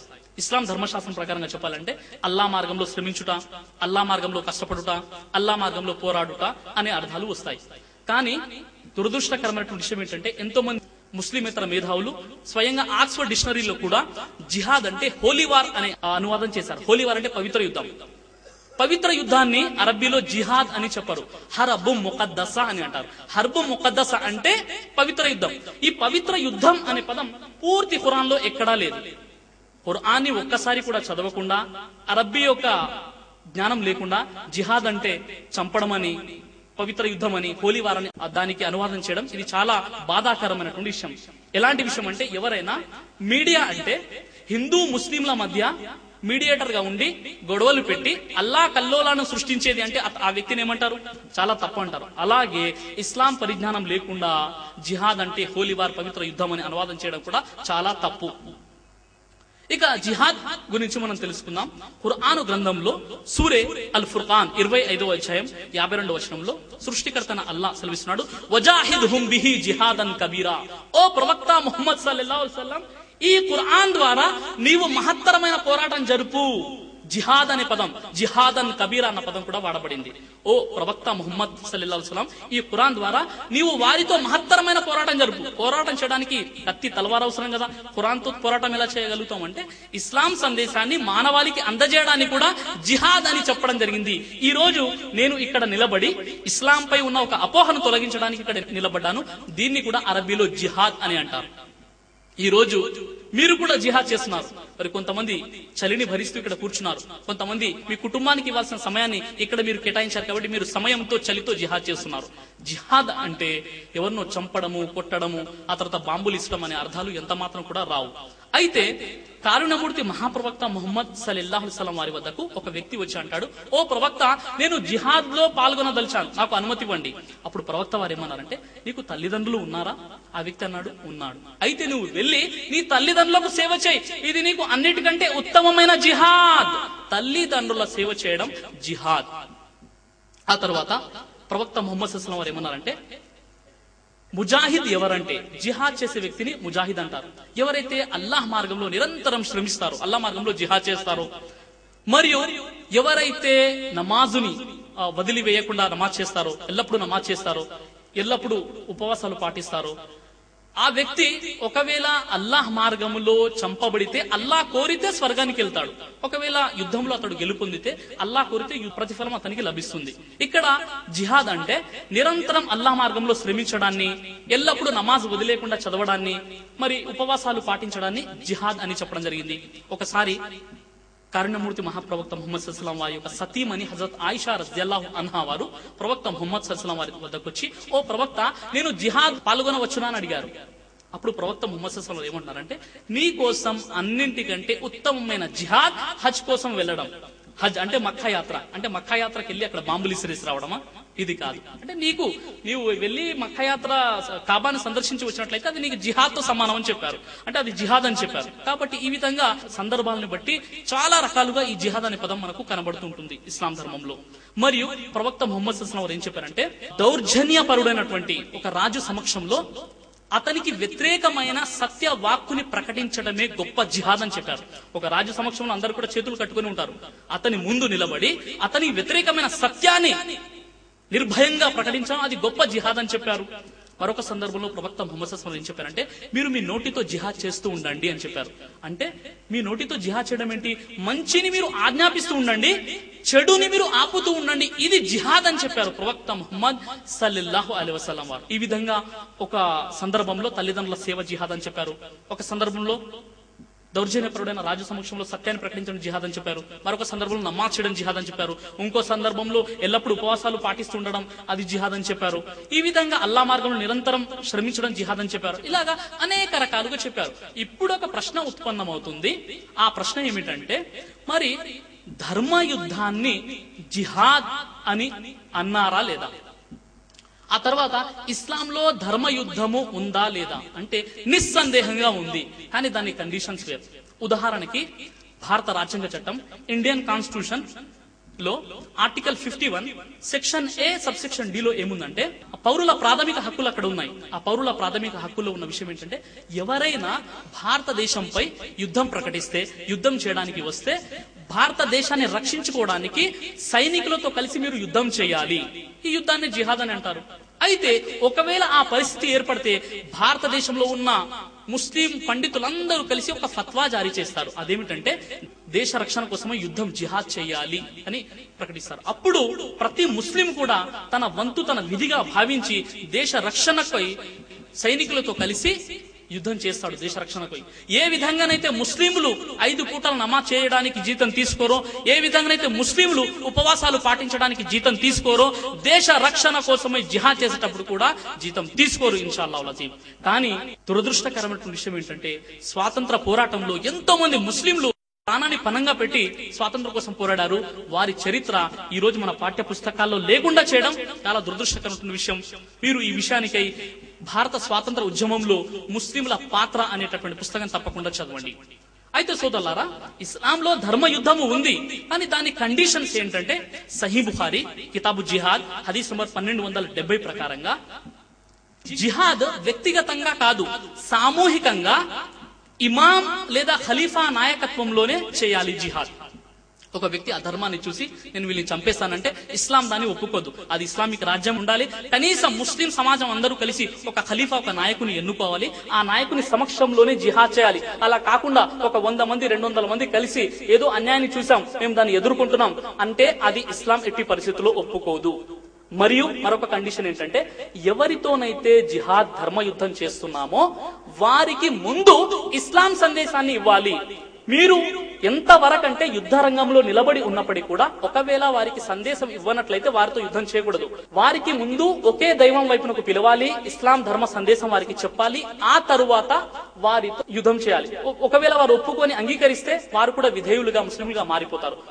ఆ తరువాత మూడో కండిషన్ ఏంటంటే, వారికి ఇస్లాం ధర్మ సందేశాన్ని, ఏకదైవ సందేశాన్ని చెప్పిన తర్వాత వారు అంగీకరించినట్లయితే వారికి జజియా చెల్లించమనాలి. దీన్ని ట్యాక్స్ అంటారు. ఇది ఎందుకంటే వారి రక్షణ కోసమే. ఇది కూడా మేము చెల్లించము అని చెప్పిన పక్షంలో అప్పుడు వారితో ధర్మ యుద్ధము చేయాలి. మరి ధర్మ యుద్ధం చేసేటప్పుడు కండిషన్స్ ఉన్నాయి. మిష్కాత్ హదీస్ లో హదీస్ నంబర్ 3929 కితాబుల్ హుదూద్ లో ఉన్నటువంటి విషయం ఏంటంటే, యుద్ధం చేసేటప్పుడు స్త్రీలను, పిల్లలను చంపడాన్ని ప్రవక్త ముహమ్మద్ సల్లల్లాహు అలైహి వసల్లం వారు వారించారు, ఖండించారు. ఆ తర్వాత యుద్ధం చేసేటప్పుడు సైనికులు కానీ సాధారణ పౌరుల్ని చంపకూడదు, మత సన్యాసుల్ని చంపకూడదు, మత పెద్దల్ని చంపకూడదు, పిల్లల్ని చంపకూడదు, ఆ తర్వాత మహిళల్ని చంపకూడదు అని చెప్పారు.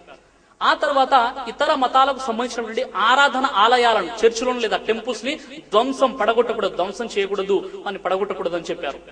ఆ తర్వాత ఒక గొప్ప కండిషన్ ఏంటంటే, యుద్ధం చేసేటప్పుడు ఒకవేళ ఎవరైనా ప్రాణ రక్షణ కోరారనుకో వారిని మీరు క్షమించి వేసండి. ఎవరైనా వచ్చేసి ఇక మేము యుద్ధం చేయమండి, మమ్మల్ని క్షమించి వేసండి అని సంధి కోసం రాజీ పడితే మీరు రాజీపడి సంధి కుదుర్చుకొని మీరు వచ్చేయండి. జాగ్రత్త, యుద్ధ సమయాలలో హద్దులు అతిక్రమించకండి. ఖురాన్ సూరా బకరా 2వ అధ్యాయము 190వ వచనంలో సృష్టికర్తన అల్లాహ్ సెలవిస్తున్నాడు, మీరు యుద్ధ సమయాలలో హద్దులు అతిక్రమించకండి. హద్దులు అతిక్రమించే వాడిని అల్లాహ్ ఎంత మాత్రం ఇష్టపడడు. అల్లాహు అక్బర్. ఎలాంటి విషయం అండి ఇది? యుద్ధము చేసేటప్పుడు కూడా మీకు ఫ్రీడమ్ లేదు. స్వేచ్ఛగా మీరు ఎవరిని పడితే వారిని చంపేద్దామంటే ఇది కుదరదు. అప్పుడు కూడా ఎవరైనా రాజీపడి నేను యుద్ధం చేయనంటే వారిని మీరు క్షమించి వేయండి, వారిని వదిలివేయండి అనేసి చాలా స్పష్టంగా ఖురాన్ గ్రంథం చెప్తుంది. ఇన్ని కండిషన్స్ తో పాటు ధర్మ యుద్ధం చేయాల్సినటువంటి పరిస్థితి ఉంటుంది. అయితే ఈ ధర్మ యుద్ధము అనేది ఈ ధర్మయుద్ధము కేవలం ఖురానులో చెప్పబడిన విషయం మాత్రమే కాదు. మానవ చరిత్ర ఎంత పురాతనమైనదో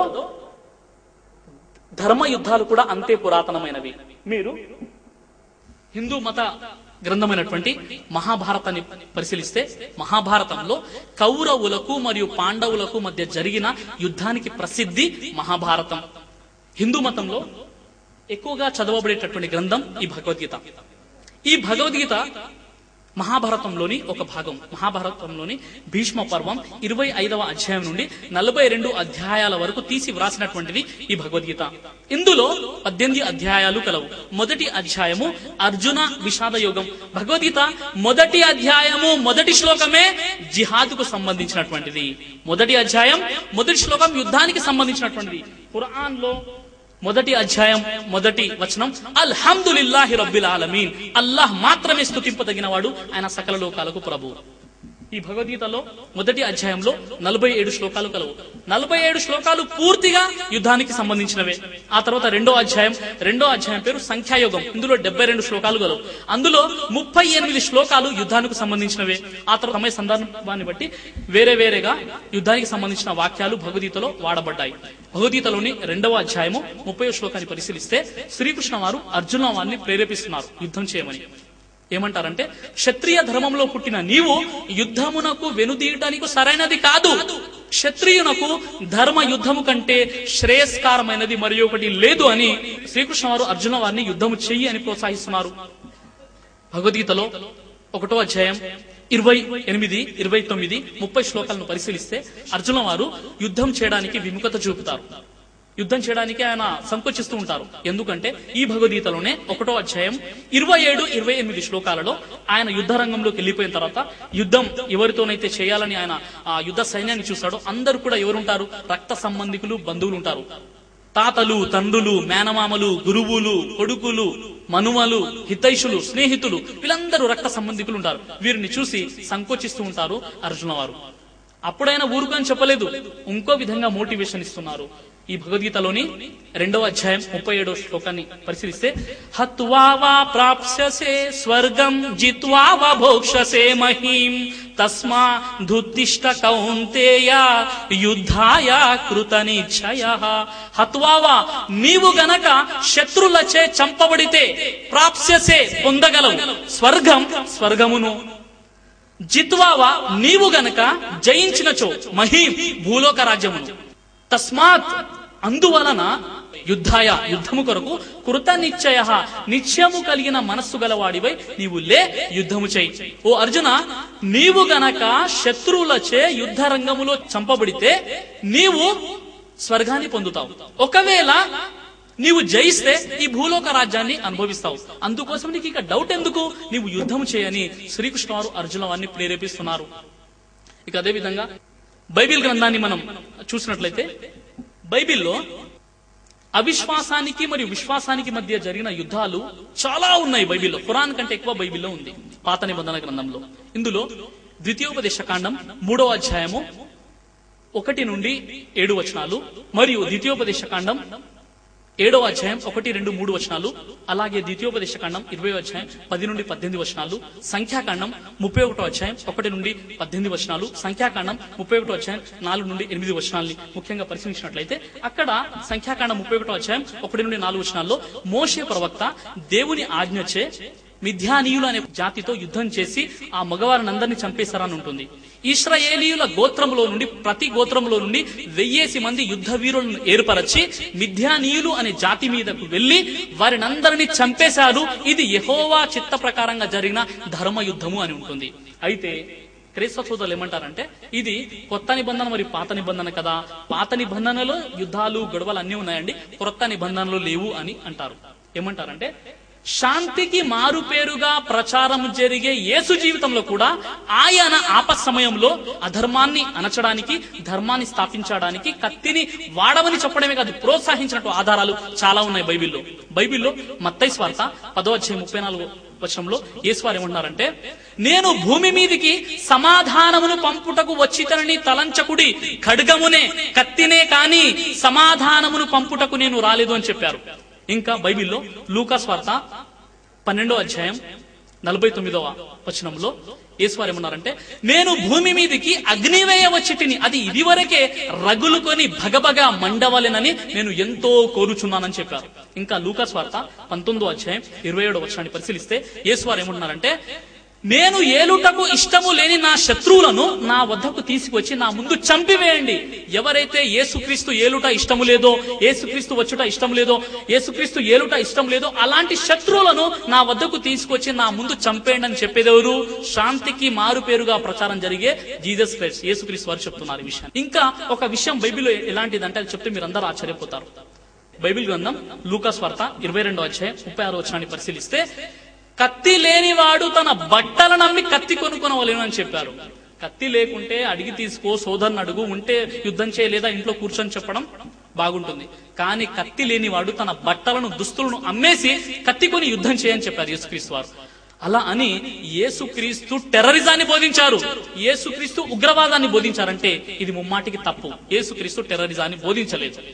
కాబట్టి ఇలాంటి వాక్యాలు మనకు ఎందుకు కనబడతాయంటే, అధర్మాన్ని అణచడానికి, ధర్మాన్ని స్థాపించడానికి, దుష్ట శిక్షణ, శిష్ట రక్షణ కోసం ధర్మ యుద్ధాలు జరిగాయి. ఇది కేవలం ఖురాన్ లో మాత్రమే కాకుండా గత గ్రంథాలలో అనేక ఆధారాలు మనకు కనబడతాయి. ఇవన్నీ కాకుండా ఎలాంటి ధార్మిక పరిజ్ఞానం లేకుండా ఇస్లాం అలా చెబుతుంది, ఇలా చెబుతుంది అనే వారికి నేను సవినయంగా మనవి చేసుకుంటాను, మీరు మీ జీవితంలో ఒక్కసారైనా ఈ ఖురాన్ గ్రంథాన్ని చదవండి. అన్ని భాషల్లో మీకు కనబడుతుంది. మీరు డబ్బులు ఇచ్చి కొనుక్కోలేరా? మీకు ఇన్షాల్లా ఒకవేళ అతడు ముస్లిమేతరుడు, హిందూ లేదా క్రైస్తవుడు అయితే ఫ్రీగా మేము ఇచ్చే ఏర్పాటు చేస్తాం. ఒక్కసారి అంతిమ దేవులందమైన ఖురాన్ని చదవండి. ఇది చదవకుండా అన్ని భాషల్లో ఉంది. అవునండి, అరబీలో ఉంది లేదా ఉర్దూలో ఉంది, మాకు తెలియదంటే సరే తెలియదని చెప్పుకోవచ్చు. కానీ అన్ని భాషల్లో ఎప్పుడో దీన్ని తర్జుమా, అనువాదం చేయడం జరిగింది. కాబట్టి సోదరిమల్లారా, నేను ఈ రోజు ప్రసంగించినటువంటి జిహాద్ మరియు టెర్రరిజం, జిహాద్ మరియు ఉగ్రవాదం అనే అంశం ఏదైతే ఉందో, కొన్ని చారిత్రక ఆధారాలు ఖురాన్ మరియు ప్రవక్త ముహమ్మద్ సల్లల్లాహు అలైహి వసల్లం వారి యొక్క ప్రామాణికమైన బోధనల వెలుగులో నేను తెలియజేశాను. ఇందులో ఏదైతే నేను ఎగ్జాంపుల్స్ తీసుకున్నానో, ఏవైతే నేను ఆధారాలతో చెప్పానో, ఏ మతాన్ని కించపరచుట నా ఉద్దేశం కాదు. ఎందుకంటే ఇస్లాం ఎవరిని కించపరచొద్దని చెప్తుంది. ఎందుకు? సమస్త మానవాళి సోదరులు, ఒకే జంట సంతానం, రక్త సంబంధికులు అనే విషయాన్ని, సత్యాన్ని ఖురాన్ ప్రకటిస్తుంది. కాబట్టి నేను ఎవరైతే ఈ రోజు ఇస్లాం పేరు మీద ఇస్లాంలో చంపండి, నరకండి అని, బాంబులు ఇస్రండి అని ఉంది అని ఎవరైతే అపోహ గురైపోయి ఉన్నారో వారికి సవినయంగా కోరుకుంటున్నాను, ఇస్లాం అలాంటి బోధనలు చేయట్లేదు. ఇస్లాం శాంతిని బోధిస్తుంది. ఈ పూర్తి ప్రపంచంలో ఖురాన్లో ఉన్నటువంటి శాంతి ఏ గ్రంథంలో మీరు చూపించలేరు. చివరిగా సృష్టికర్త దైవం పంపించినటువంటి ఈ దివ్య ఖురాన్ 17వ అధ్యాయం సూర బనీ ఇస్రాయిల్ 81వ వచనాన్ని పఠించి నా ప్రసంగాన్ని నేను ముగిస్తాను. వకుల్ జాల్ హక్ వజహకల్ బాతిల్ ఇన్నల్ బాతిల కాన జహుకా. సత్యం వచ్చేసింది, అసత్యం నశించింది, అసత్యం నశించక తప్పదు. వాఖిరు దావానా అనిల్ హమ్దులిల్లాహి రబ్బిల్ ఆలమీన్. అస్సలాము అలైకుం వరహ్మతుల్లాహి వబరకాతుహు. జజాకల్లా ఖైర్. ఇప్పటి వరకు మీరు జిహాద్ మరియు ఉగ్రవాదం ప్రధాన మత గ్రంథాల వెలుగులో అనే అంశంపై సోదరుడు సిరాజుర్ రెహమాన్ గారి ప్రసంగాన్ని విన్నారు. ఇన్షాల్లా ఇప్పుడు నేటి ఈ కార్యక్రమంలో అతి ముఖ్యమైనటువంటి ప్రశ్నోత్తరాల సరళిని మనము ఆరంభించబోతున్నాము. మనకున్న తక్కువ సమయంలో ఎక్కువ లాభాన్ని పొందడానికి ప్రశ్నలు చేయదలిచిన వారు కొన్ని ముఖ్య సూచనలు మరియు నిబంధనలు తప్పక పాటించవలసిందిగా నేను కోరుచున్నాను. ప్రశ్నించే వారి కోసం 3 మైకులు ఏర్పాటు చేయడం జరిగింది. జిహాద్ మరియు ఉగ్రవాదం ప్రధాన మత గ్రంథాల వెలుగులో అనే అంశంపై సోదరుడు సిరాజుర్ రెహమాన్ గారిని ప్రశ్నించదలిచిన వారు నాకు కుడి పక్కన ఉన్న మైక్ నుంచి మీరు ప్రశ్న అడగొచ్చు. మరియు సోదరుల తర్వాత సోదరిమణులు ముందుగా సిరాజుర్ రెహమాన్ గారిని ప్రశ్నించవచ్చు. ఆ తర్వాత మరలా సోదరులు సిరాజుర్ రెహమాన్ గారిని ప్రశ్నించడం జరుగుతుంది. ఈ ప్రక్రియ చివరి వరకు జరుగుతుంది. ప్రశ్నలు అడిగేవారు తమ పేరు మరియు వృత్తిని తెలుపగలరు. ఒక్కసారి ఒక ప్రశ్న మాత్రమే అనుమతించబడును. ఒకవేళ ఎవరికైనా ఒకటి కన్నా ఎక్కువ ప్రశ్నలు ఉంటే వారు క్యూ వెనుకకు వెళ్లి రెండవ ప్రశ్న కోసం ఎదురు చూడవలసి వస్తుంది. ఈనాటి ప్రసంగానికి సంబంధించిన ప్రశ్నలు మాత్రమే అంగీకరించబడుతుంది. ఈనాటి ప్రసంగానికి సంబంధించని ప్రశ్నలు అంగీకరించబడవు. ప్రశ్నలు స్పష్టంగా క్లుప్తంగానూ ఉండవలేను. వక్తతో వాదోపవాదాలు చేయరాదు. ప్రశ్నలు కేవలం తెలుగు భాషలో అడగవలసిందిగా మనవి. సభ నిర్వహణకర్తగా ఏ ప్రశ్నకైనా సమాధానం ఇవ్వకుండా వారించే పూర్తి అధికారం నాకు ఉంది. ముస్లిం సోదరులు క్యూలో ముస్లిమేతరుల సోదరులు ఉంటే వారికి ముందుగా అవకాశం ఇవ్వాలని మనవి. దీని గురించి వాలంటీర్స్ గమనించాలి. ఒకవేళ క్యూలో ముస్లిమేతరుల సోదరులు ఉంటే వారికి ముందుగా అవకాశం ఇవ్వాలి. ముస్లిమేతర సోదరులు మనకు ఇక్కడ వచ్చిన చాలా ముఖ్యమైన అతిథులు కాబట్టి ముస్లిమేతరుల సోదరులకు ముఖ్యంగా అవకాశం ఇవ్వమని కోరుచున్నాము. ముఖ్య గమనిక, ఇప్పుడు మొదటి ప్రశ్న నాకు కుడివైపు ఉన్న మైక్ నుండి సోదరుడు సిరాజుర్ రెహమాన్ గారికి తీసుకోవడం జరుగుతుంది. నా పేరు Suman, studying BTech second year from Nizamabad. నా ప్రశ్న ఏమనగా, ముస్లింస్ ఎందుకు ఉగ్రవాదులుగా మారగలుగుతున్నారు?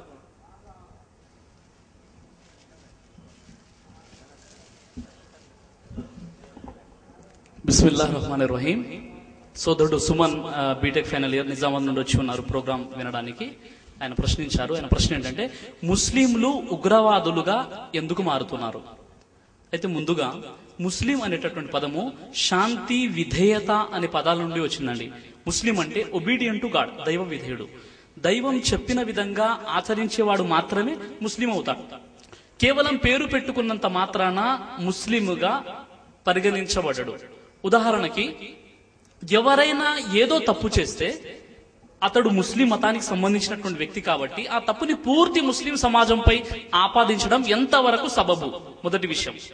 ఇక రెండో విషయం ఏంటంటే, మనము డ్రైవర్ తప్పని కారును శంకించడం అది అవివేకం అవుతుంది. ఒకవేళ మనం ఒక మంచి వెహికల్ తీసుకున్నాం, 4 వీలర్, ఆ డ్రైవర్ సరిగా దాన్ని డ్రైవ్ చేయలేదు, అది యాక్సిడెంట్ గురైపోయింది, అలా అని బండి తప్పు అంటే అది మన మూర్ఖత్వం అవుతుంది. అలాగే కొంతమంది ముస్లిం పేరుతో అలా చేసి వారు పూర్తి ముస్లిం సమాజాన్ని మనము ద్వేషించడం అది సరైనటువంటి విషయం కాదు. అయితే ఈరోజు దురదృష్ట విషయం ఏంటంటే, ఎంతవరకైతే ఇప్పటి వరకు ఉగ్రవాద కార్యకలాపాలలో పట్టుబడ్డటువంటి వాళ్ళు ముస్లింలుగా అని మనం చూస్తున్నామో, వాస్తవానికి ఇంతవరకు చాలా వరకు దాని యొక్క స్పష్టత సిబిఐకి కూడా తెలియలేదు. అయినప్పటికీ కూడా అనుమానంతో కొంతమందిని పట్టుకున్నారు. ఇది ఏదైనా బంబ్లాస్ట్ జరిగినప్పుడు, ఉదాహరణకి మే 18, 2007లో మన హైదరాబాద్ లో మక్కా మసీదులో బంబ్లాస్ట్ అయింది. అది అందరికీ తెలుసు కదండి, తెలుసు. మరుసటి రోజు కవర్ పేజీలో ఈనాడు, వార్త, ఆంధ్రజ్యోతి అన్ని పేపర్లు కూడా కొంతమంది గడ్డాలతో, టోపీలతో ఉన్నటువంటి వ్యక్తుల ఆ ఫోటోలతో పాటు పేర్లు ఇచ్చేసి వీరు అమాయకంగా కనిపించే క్రూరులు, క్రూర మృగాలు, రాక్షసులు అనేసి పెద్ద అది చేశారనమాట. అయితే మొన్నే డిసెంబర్ 14, 2010లో తెలిసిన విషయం ఏంటంటే, మక్కా మసీదు బాంబు బ్లాస్ట్ గురైనటువంటిది 3 హిందూ సోదరులు. ఈ ఫోటో చూడండి. ఇది ఆంధ్రజ్యోతి, ఇది ఏదో సియాసత్ లేదా మున్సిప్ పేపర్ మీకు చూపించట్లేదు, అందరు చూడండి. చూడండి సార్. ఆ తర్వాత మక్కా మసీదు బాంబు బ్లాస్ట్ కి పాల్పడింది ఎవరంటే స్వామి అసీమానంద, లోకేష్ శర్మ, దేవేందర్ గుప్తా. ఆ తర్వాత వీరు స్వామి అసీమానంద, ఈయన సూత్రధారుడు. బంబ్ బ్లాస్ట్ జరిగింది కదా, దానికి ఈయన సూత్రధారుడు, మాస్టర్ మైండ్ అనేసి దీన్ని చాలా స్పష్టంగా గుర్తించడం జరిగింది. ఈయన ఏం చెప్పారంటే, బంబ్ కా జవాబ్ బంబ్ సే దో.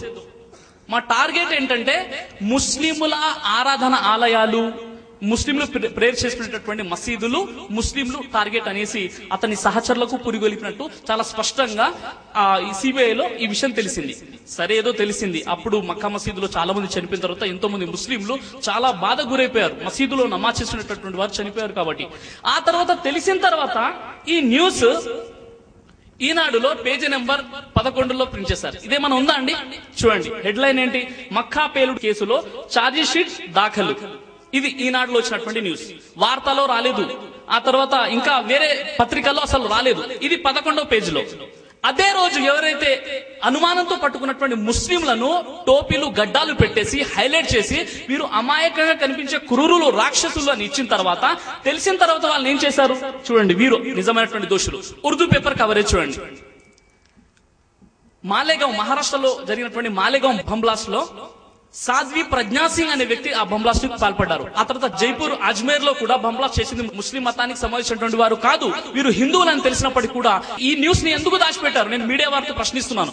ఇక్కడ కూర్చున్నటువంటి సోదరులకు ఎంతమందికి తెలుసు వీరు హిందూ సోదరుల యొక్క ఉగ్రవాదానికి పాల్పడ్డారు, ఈ బంబ్లాస్ట్ కి పాల్పడ్డారు? ఎంతమందికి తెలుసు? నేను ప్రశ్నిస్తున్నాను.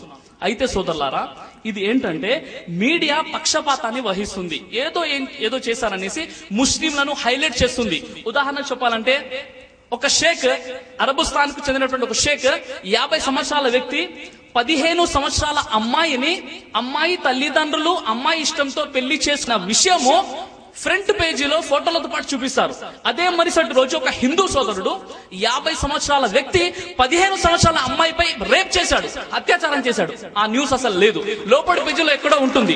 ఈ విధంగా మీడియా పూర్తి ముస్లింలను టార్గెట్ గా చేసుకొని ఎక్కడ ఏది జరిగినా అది ముస్లింలు చేశారని వదంతులు వ్యాపింపజేసేది ఇది పక్కా మీడియా.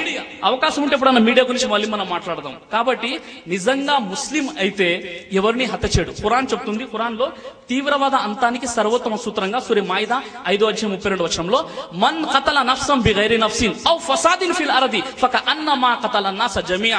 ఒక వ్యక్తి ని చంపినవాడు సమస్త మానవాళిని చంపినంతో సమానం. ఒక వ్యక్తి ప్రాణాన్ని కాపాడినవాడు సమస్త మానవులను కాపాడినంతో సమానం. కాబట్టి నిజమైన ముస్లిం ఎవరు అలా చేయరు. ఒకవేళ అలా చేస్తే పూర్తి ముస్లిం సమాజాన్ని టెర్రరిస్టులుగా చూడడం అది సరైనటువంటి విషయం కాదు. ఉదాహరణకి మహాత్మా గాంధీ వారిని ఒక పక్కా హిందూ చంపాడు, నాదురామ్ గాడ్సే 1948లో. అలానే పూర్తి హిందువుల్ని మనం దోషులుగా నిలబెడదామా? హిట్లర్ ఒక క్రైస్తవుడు 6 లక్షల మంది యూదుల్ని చంపాడు. అలానేసి పూర్తి క్రిస్టియానిటీని మనం అలా చేసేవారంటే అది తప్పవుతుంది. కాబట్టి ఈ విషయాలు ఇంకా వివరంగా తెలుసుకోవాలంటే మీరు ఖురాను గ్రంథాన్ని చదవండి, ఖురాన్ యొక్క బోధనలు. కాబట్టి మీ ప్రశ్నకు సమాధానం దొరికిందని నేను ఆశిస్తున్నాను. అయితే తర్వాత ప్రశ్న సోదరుడు సిరాజుర్ రెహమాన్ గారికి మా సోదరుల తరఫు నుంచి తీసుకోండి. నా పేరు వేణు, నిజామాబాద్ నుంచి వచ్చాను. లాడెన్ ఉగ్రవాది కాదని నా ప్రశ్న. వేణు గారు నిజామాబాద్ నుండి వచ్చారు. ఆయన ప్రశ్న ఏంటంటే లాడెన్ ఉగ్రవాది కాదా?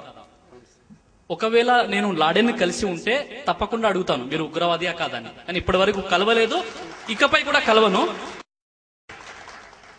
అయితే సోదరులారా, మెయిన్ విషయం ఏంటంటే మనం మొత్తం కూడా డిపెండ్ అయిపోయి ఉన్నది దేనిపై అంటే మీడియాపై కదా.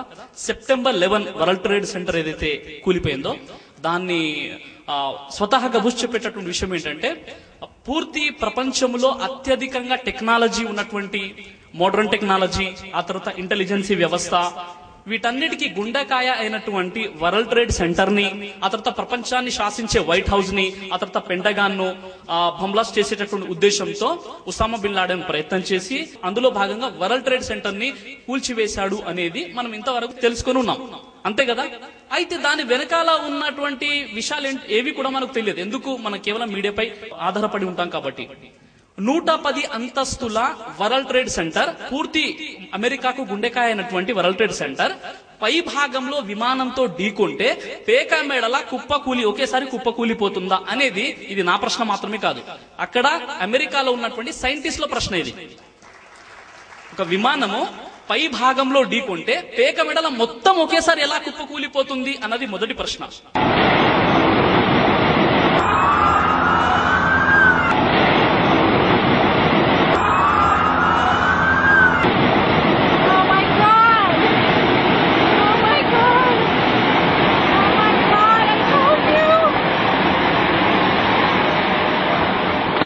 రెండో ప్రశ్న ఏంటంటే ఆ ఒక్కరోజే అందులో పనిచేసేటటువంటి 3,000 మంది యూదులు లీవ్ పెట్టేశారు. ఆ రోజు రాలేదు. ఎందుకు రాలేదు సార్? 2, 3 రాలేదంటే అది వేరే విషయం, కానీ 3,000 మంది మొత్తం కూడా సెలవు తీసుకున్నారు. ఇది రెండో విషయం. మూడో విషయం ఏంటంటే జార్జ్ బుష్ ఏం చేశాడంటే ఆఫ్ఘనిస్తాన్ ఉసామా బిన్ లాడెన్ కి ఆశ్రయం కల్పించింది అనేసి అతి పేద దేశం అనేటువంటి ఆఫ్ఘనిస్తాన్ ని సర్వనాశనం చేసేశారు. మొత్తం ఎంతో మందిని 1000 మందిని బుష్ చంపేశాడు. అతడు నిజంగా చెప్పాలంటే అందరికంటే పెద్ద టెర్రరిస్ట్ జార్జ్ బుష్. అయితే ఉసామా బిన్ లాడెన్ ఒకవేళ ఈ ఖురాను గ్రంథానికి వ్యతిరేకంగా అతడు ఉంటే నిజంగా అతడు టెర్రరిస్టే. కానీ అలా ఉన్నాడో లేదా ఇంతవరకు అమెరికా లాంటి టెక్నాలజీ కలిగినటువంటి దేశం ఇంతవరకు గుర్తించలేదు. కాబట్టి మరి ఈ ప్రశ్నకు సమాధానం దొరికిందని నేను ఆశిస్తున్నాను. నా పేరు రాజ్ నాయక్, కర్నూలు జిల్లా ఆత్మకూరు నుంచి వచ్చాను. నా ప్రశ్న, హిందువులను కాఫీర్లని ఎందుకు దూషిస్తారు? కాఫీర్లను చంపమని చెప్పి ఖురాన్లో ఉన్నదా? సోదరుడు రాజుభాయ్ ఆత్మకూరు నుండి వచ్చారు. ఆయన అడిగినటువంటి ప్రశ్న ఏమిటంటే, హిందువులను కాఫీర్లు అని ఎందుకు దూషిస్తారు? కాఫీర్లను చంపండి అని ఖురాన్లో ఉందా? ముందు విషయం ఏంటంటే, కాఫీర్ అనేది అరబీ పదం అండి. కాఫీర్ అంటే తిరస్కరించేవాడు లేదా దాచిపెట్టేవాడు. ఉదాహరణకు మీరు హిందూ అనుకోండి, మీరు మీ వరకు సందేశం అందలేదు, ఏ ముస్లిం వచ్చి మీకు సందేశం చెప్పలేదు, మీరు సందేశం అందనంత వరకు, మీరు తిరస్కరించనంత వరకు మీరు కాఫీర్ అవ్వరు. అసలు మీరు ముష్రిక్ అవుతారు, అంటే బహుదైవ ఆరాధకులు అవుతారు, కానీ కాఫీర్ అవ్వరు. అయితే చాలా మంది హిందూ సోదరులు ఏంటంటే, కాఫీర్ అంటే అది ఒక తిట్టుగా భావిస్తారు అనమాట. ఇదే మమ్మల్ని తిడుతున్నారేంటి అన్నట్టుగా భావిస్తారు. కాఫీర్ అంటే తిరస్కరించేవాడు, కప్పి పెట్టేవాడు అనమాట, దాచిపెట్టేవాడు. ఇది అర్థాలు. అయితే ఖురాన్ లో సూరే తౌబా 9వ అధ్యాయము 5వ వచనంలో ఏముందంటే, నిషిద్ధ మాసాలు గడిచిపోయిన తర్వాత ముష్రికులు ఎక్కడ కనపడితే అక్కడ మీరు వారిని చంపండి అని ఉంది. అయితే చాలా మంది ఖురాన్ చదివి, కొంతమంది మేధావులు ఉన్నారు, వారి పేర్లు కూడా నేను చెప్తాను, వారు ఏం చేశారంటే దీన్ని మిస్కోట్ చేశారనమాట. ఏదైనా ఒక పదాన్ని దాని ముందు దాని తర్వాత ఉన్నటువంటి పూర్వ పదాలను తొలగించి మధ్యలో ఉన్నటువంటి సెంటెన్స్ ని చదివామనుకోండి పదాన్ని, అప్పుడు దాని అర్థం పూర్తిగా మారిపోతుంది. ఉదాహరణకు ఖురాన్ లో సూర నిసా సూర నెంబర్ 4 ఆయత నంబర్ 43లో ఏముందంటే, లా తఖ్రబు సలా అనుంది, మీరు నమాజు దరిదాపులకు వెళ్ళకండి అనుంది. అరే, నమాజు చేయొద్దని ఖురాన్ లో ఉంది, మీరు నమాజ్ ఏం చేస్తున్నారు సాహిబ్ గారు అని అడిగారు అనుకోండి, అడగొచ్చు, ఎందుకు మీరు కింద ఉంది పైన ఉంది తీసేసి మధ్యలో ఉన్న బిట్ ని తీసుకుని అడుగుతున్నారు. దాని కింద ఏముందంటే, లా తఖ్రబు సలా వ అంతుం సుకారా, మీరు నిశాస్థితిలో ఉన్నప్పుడు, మీరు మద్యాన్ని సేవించి ఉన్నప్పుడు, నిశాస్థితిలో ఉన్నప్పుడు నమాజ్ దరిదాపులకు పోకండి అని ఉంది. అయితే ఇది ప్రారంభంలో అవతరించినటువంటి కాంటెక్స్ట్. అలానే అంటే మద్యం సేవించొచ్చు అని అర్థం వస్తుంది కదా అంటే అలా కాదు, ఇది ప్రారంభంలో అవతరించినటువంటి వాక్యాలు, తర్వాత పూర్తిగా దీన్ని ఖండించడం జరిగింది. ఈ విధంగా వరల్డ్ ఆఫ్ ఫత్వాస్ అనే పుస్తకంలో, ఫత్వాల ప్రపంచం అనే పుస్తకంలో అరుణ్ షూరి ఏం చేశారంటే, 9వ అధ్యాయం 5వ వచనాన్ని అతడు కోట్ చేస్తూ ఏం చేశాడంటే, అరే ముస్లింలు కాని వారిని, గైర్ ముస్లింని ఎక్కడ పడితే అక్కడ చంపండి అని ఖురాన్ లో ఉంది అని చెప్పాడు. 9వ అధ్యాయం 5ని ప్రస్తావిస్తూ తర్వాత 6 విడిచిపెట్టి 7లోకి జంప్ అయిపోయాడు, 7లోకి దూకిపోయాడు. ఎందుకు? 6లో దాని సమాధానం ఉంది కాబట్టి. అయితే ఈ యొక్క విషయం ఏంటంటే, ఈ ఖురాన్ ఏంటంటే ఒకేసారి బుక్ రూపంలో ఇది రాలేదన్నమాట. ఈ ఖురాన్ ని సృష్టికర్త అయినటువంటి దైవము సమయ సందర్భాన్ని బట్టి పూర్తిగా 23 సంవత్సరాల పాటు అవతరింపజేశాడనమాట. అవసరాన్ని బట్టి అవతరింపజేశాడు. ఈ వాక్యం 9వ అధ్యాయం 5వ వచనం ఏదైతే ఉందో, ఇది యుద్ధ సమయంలో అవతరించినటువంటి విషయము. అరబ్బులలో ముందు నుండి కూడా వస్తున్నట్టు ఒక సాంప్రదాయం ఏంటంటే, అరబ్బీలో 4 నెలలు నిషిద్ధ మాసాలు. ఆ నిషిద్ధ మాసాలలో యుద్ధాలు చేయకూడదు. ఈ నిషిద్ధ మాసాలు ప్రారంభమయ్యే ముందు ఈ వాక్యం అవతరించింది. మీరు ఈ నిషిద్ధ మాసాలు గడిచిపోయిన తర్వాత ముష్రికులు ఎక్కడ కనబడితే అక్కడ చంపండి అని యుద్ధం సమయంలో ఉన్నటువంటి, యుద్ధం సందర్భంగా అవతరింపజేయబడినటువంటి వాక్యం ఇది. దీన్ని తీసుకొచ్చి అరే గైర్ ముస్లింని ఎక్కడ పడితే అక్కడ చంపడాన్ని ఖురాన్ అంటుందంటే అది అవివేకం.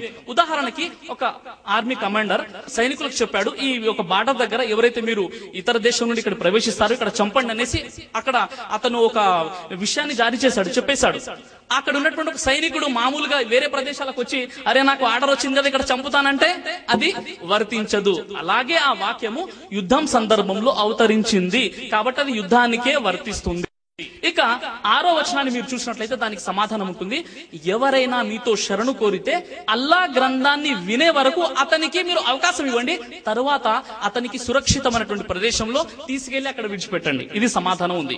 కాబట్టి కొంతమంది ఏంటంటే సరైన ఖురాన్ పరిజ్ఞానం లేని కారణంగా ఇలాంటి కొన్ని విషయాలను తీసుకొని ఇస్లాం ధర్మాన్ని లేదా ఖురాన్ లో ఇలాంటి విషయాలు ఉన్నాయని చెడుగా ప్రచారం చేయడం వారి యొక్క ఉద్దేశం. అందుకే అల్లాహ్ సుబ్హానహు వ తఆలా అలాంటి వారి కోసం అంటున్నాడు ఖురాన్ లో సూరా తౌబా 9వ అధ్యాయం 32వ వచనంలో, హువల్లదీ అర్సల రసూలహు బిల్ హుదా వ దీనిల్ హక్ లియుద్హిరహు అలా దీని కుల్లిహి వలౌ కరిహల్ ముష్రికూన్. అల్లాహ్ తన ప్రవక్తకు మార్గదర్శకత్వాన్ని, సత్య ధర్మాన్ని ఇచ్చి పంపించాడు. ఈ ధర్మము సమస్త ధర్మాలపై ఆధిక్యం కలిగి ఉండేటందుకు ఎవరు ఏది చేసినా, ఎంత దుష్ప్రచారం జరిగినా, ఈ రోజు యూరప్, అమెరికా, ఆఫ్రికాలో అందరికంటే ఎక్కువగా ఇస్లాం ధర్మం వ్యాప్తి చెందుతుంది. రీడర్స్ డైజెస్ట్ అనే మాస పత్రికలో అందులో ఉన్న విషయం ఏంటంటే 1934 నుండి 1984 వరకు అన్ని మతాల కంటే ఎక్కువగా ధర్మం ఏదైనా వ్యాప్తి చెందిందంటే అది ఇస్లామే. ఇస్లాం 235% అయితే క్రిస్టియానిటీ కేవలం 47% మాత్రమే. ఈ విధంగా చాలా మంది ఇస్లాం స్వీకరించడాన్ని చూసి ఏదో ఒక విధంగా దీన్ని చెడుగా ప్రచారం చేయాలన్న ఆలోచనతో ఇలాంటి విషయాలని మిస్కోట్ చేస్తున్నారు. కాబట్టి మీరు సోదరుడు ఎవరైతే ప్రశ్న అడిగారో దయచేసి స్టేజ్ మీదకి వచ్చేసి ఖురాన్ తీసుకుంటారని స్టేజ్ మీదకి ఆహ్వానిస్తున్నాను.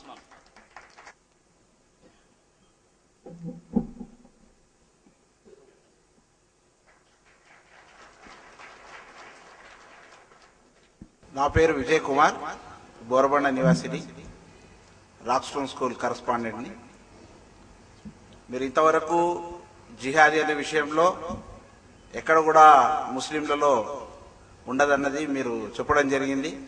ఏదైతే హిట్లర్ విషయంలో కానివ్వండి, రాజీవ్ గాంధీ విషయంలో కానివ్వండి, ఇందిరాగాంధీ విషయంలో కానివ్వండి, అంతా మన తమిళనాడులో ఆ విషయంలో చెప్పారు.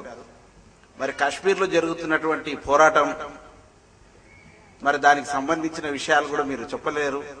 మరి అక్కడ జిహాదీ పోరాటం ఏదైతే, జిహాదీ అనేది ఒక మంచి దేవుని సన్నిధిలో జరగాల్సిన విషయాన్ని మరి అక్కడ వక్రీకరించి చూయిస్తున్నారు. మరి అటువంటి వారికి మీరు కౌన్సిలింగ్ చేసి ఈ యొక్క పదాన్ని వాడకుండా ఎందుకు చూడలేరని చెప్పి మేము కోరుతున్నాం. సోదరుడు విజయ్ కుమార్ గారు ప్రశ్నించారు. ఇది కొంతమందికి సంబంధించినటువంటి విషయం అండి. వారి స్థానిక సమస్యల కోసం వారు అక్కడ పోరాడుతున్నారు. ఎప్పుడైనా ఈ తిరుగుబాటుతనం అనేది ఎప్పుడు వచ్చిందంటే, కొంతమంది పెత్తందారులు తమ యొక్క బలాన్ని, కండబలాన్ని, తమ యొక్క బలాన్ని ఉపయోగించుకొని ఎప్పుడైతే అమాయకులపై, సామాన్య ప్రజలపై తిరుగుబాటు చేస్తారో అప్పుడు ఆ తిరుగుబాటుని భరించలేక కొంతమంది పోరాటం చేస్తారు. ఆ పోరాటములో ఇస్లాము ధర్మాన్ని వ్యాప్తి చెయ్యాలి అనేది వారి లక్ష్యం కాదు. వారి స్థానిక సమస్యల యొక్క ప్రాబ్లం కు సొల్యూషన్ వాళ్ళు వెతుకుతున్నారు. అది విషయం. అయితే మరి ఇదే విషయం మనం చూసినట్లయితే కొంతమంది మన భారత స్వాతంత్ర్యం కంటే ముందు కొంతమంది కలం ద్వారా ఉద్యమాన్ని కొనసాగిస్తే అల్లూరి సీతారామరాజు, భగత్ సింగ్ లాంటి వారు ఏంటంటే తుపాకీ ద్వారా ఉద్యమాన్ని కొనసాగించారు. అయితే ఏదేమైనప్పటికీ కూడా ఒక ముస్లిం గా నా యొక్క సమాధానం ఏంటంటే, ప్రతిదానికి చట్టం అనేది ఒకటి ఉంది. ఇస్లాం కూడా ఏంటంటే ఏ చట్టం, ఏ ప్రదేశంలో అయితే మీరు ఉంటున్నారో ఆ ప్రదేశాన్ని, ఆ చట్టాన్ని మీరు గౌరవించండి. అయితే ఈ చట్టానికి వ్యతిరేకంగా ఏదైనా జరిగితే ఆ యొక్క సమస్యను పరిష్కరించేటటువంటి బాధ్యత ఆ గవర్నమెంట్ ది, అక్కడ ఉన్నటువంటి అధికారులదై ఉంటుంది. ఎప్పుడైతే అధికారులు తమ యొక్క బాధ్యతను విస్మరించి, బాధ్యతను మర్చిపోయి ఉండిపోతారో అప్పుడు స్థానికులు ఎవరైతే అనేక సంవత్సరాలుగా, ఆ తర్వాత అనేక ఏళ్లుగా ఎవరైతే హింసలకు గురైపోతున్నారో వారు తమ యొక్క ప్రాబ్లం, వారి యొక్క సమస్య పరిష్కారానికై కొన్ని ఉద్యమాలు కొనసాగిస్తారు. అదే అక్కడ జరుగుతుంది. వారిపై అనేక విధాలుగా వారిని హింసించడం, వారి కొంతమంది స్త్రీలను మానభంగం చేయడం అనేక విధాలుగా అలా జరుగుతుంది. కాబట్టి కొంతమంది ఆ విధంగా అక్కడ రియాక్షన్ మనకు అది కనబడుతుంది. అది కొంతమందికి సంబంధించినటువంటి విషయం. అయితే ఈ జిహాద్ అనే పదము మీడియా పుణ్యమా అంటూ మీడియా దుష్ప్రచారం చేత ఎంత అపోహకు గురయ్యిందంటే, ముస్లిమేతరులే కాదు, ఇస్లాం పరిజ్ఞానం లేని ముస్లింలు సైతం జిహాద్ అనే పదం విని భయపడుతున్నారు. చాలా మంది ఏమంటారంటే జిహాద్ అంటే చంపడం అని కొంతమంది అనుకున్నారు. మరికొంతమంది జిహాద్ అంటే ముస్లింలు కాని వారిని, ఇస్లాం ఆచరించని వారిని జిహాద్ పేరుతో చంపండి అని ఈ ఖురాన్ లో ఉందేమో అని కొంతమంది భావిస్తున్నారు. వాస్తవానికి అలా పూర్తి ఖురాన్ లో ముస్లింలు కాని వారిని, ఇస్లాం స్వీకరించని వారిని జిహాద్ పేరుతో చంపండి అని పూర్తి ఖురాన్ లో ఎక్కడా లేదు. మరి విజయ్ కుమార్ గారు, మరి మీకు నేను చెప్పేటటువంటి విషయం ఏంటంటే, ఏదైతే మీరు హైదరాబాద్ వాసి బోరబండలో మీరు ఉంటారు కాబట్టి ఇక్కడ ఏదో జరిగితే సమస్త ముస్లింలని టెర్రరిస్టులుగా భావించడం నిజంగా ఇది ప్రతి ముస్లింకు మనోభావాలకు, వారికి మనస్సులకు చాలా బాధ కలిగించేటటువంటి విషయం. కాబట్టి ఇక నుండి మీరు మీ సర్కిల్లో ఉన్నటువంటి, మీ వాతావరణంలో ఉన్నటువంటి ముస్లింలు ఎవరైతే ఉంటారో వారి దగ్గరికి వెళ్ళి ఇస్లాం గురించి మీకు వారికి తెలిసినటువంటి కొన్ని విషయాలు మీరు వారి దగ్గర నేర్చుకుంటారని, లేదా మా యొక్క యుఆర్సి సంస్థ దగ్గరికి వచ్చేసి మీరు కొన్ని విషయాలు తెలుసుకుంటారని నేను ఆశిస్తున్నాను. జజాకల్లా ఖైర్. సమయం చాలా ఎక్కువ అయినందున ఇంతటితో ఈ ప్రశ్నోత్తరాల సరళిని నేను ముగిస్తున్నాను. అల్హమ్దులిల్లా, ముందుగా నేను ఈ సభను శాంతియుతంగా నిర్వహించడానికి అన్ని విధాలుగా సహకరించిన ఆ అద్వితీయుడైన అల్లా సుబ్హానహు తాలాకు కృతజ్ఞతలు తెలుపుకుంటున్నాను. నేటి కార్యక్రమానికి అఖండ విజయం చేకూర్చడంలో ప్రత్యక్షంగా మరియు పరోక్షంగా సహకరించిన వారందరికీ జిఎస్ తరఫున నేను హృదయపూర్వకంగా ధన్యవాదములు తెలుపుతున్నాను. అల్లాహ్ మనందరినీ తన మార్గంలో నడిపించి ఇహపర లోకంలో సాఫల్యం ప్రసాదించుగాక. ఆమీన్. వ ఆఖిరు దావానా అనిల్ హమ్దులిల్లాహి రబ్బిల్ ఆలమీన్. చివరికి ముఖ్యంగా మన సనత్ నగర్ సిఐ గారు బసవరెడ్డి గారిని మరియు ఏసీపీ బాలనగర్ దామోదర్ గారిని ప్రత్యేకంగా నేను జిఎస్ తరఫున ధన్యవాదములు కోరుచున్నాను. నిర్మల సురగంగా జల సంగమ క్షేత్రం, రంగుల హరివిల్లులు విరిసిల్లిన నిలయం, భారతదేశం మన జన్మ ప్రదేశం, భారత ఖండం ఒక అమృత భాండం.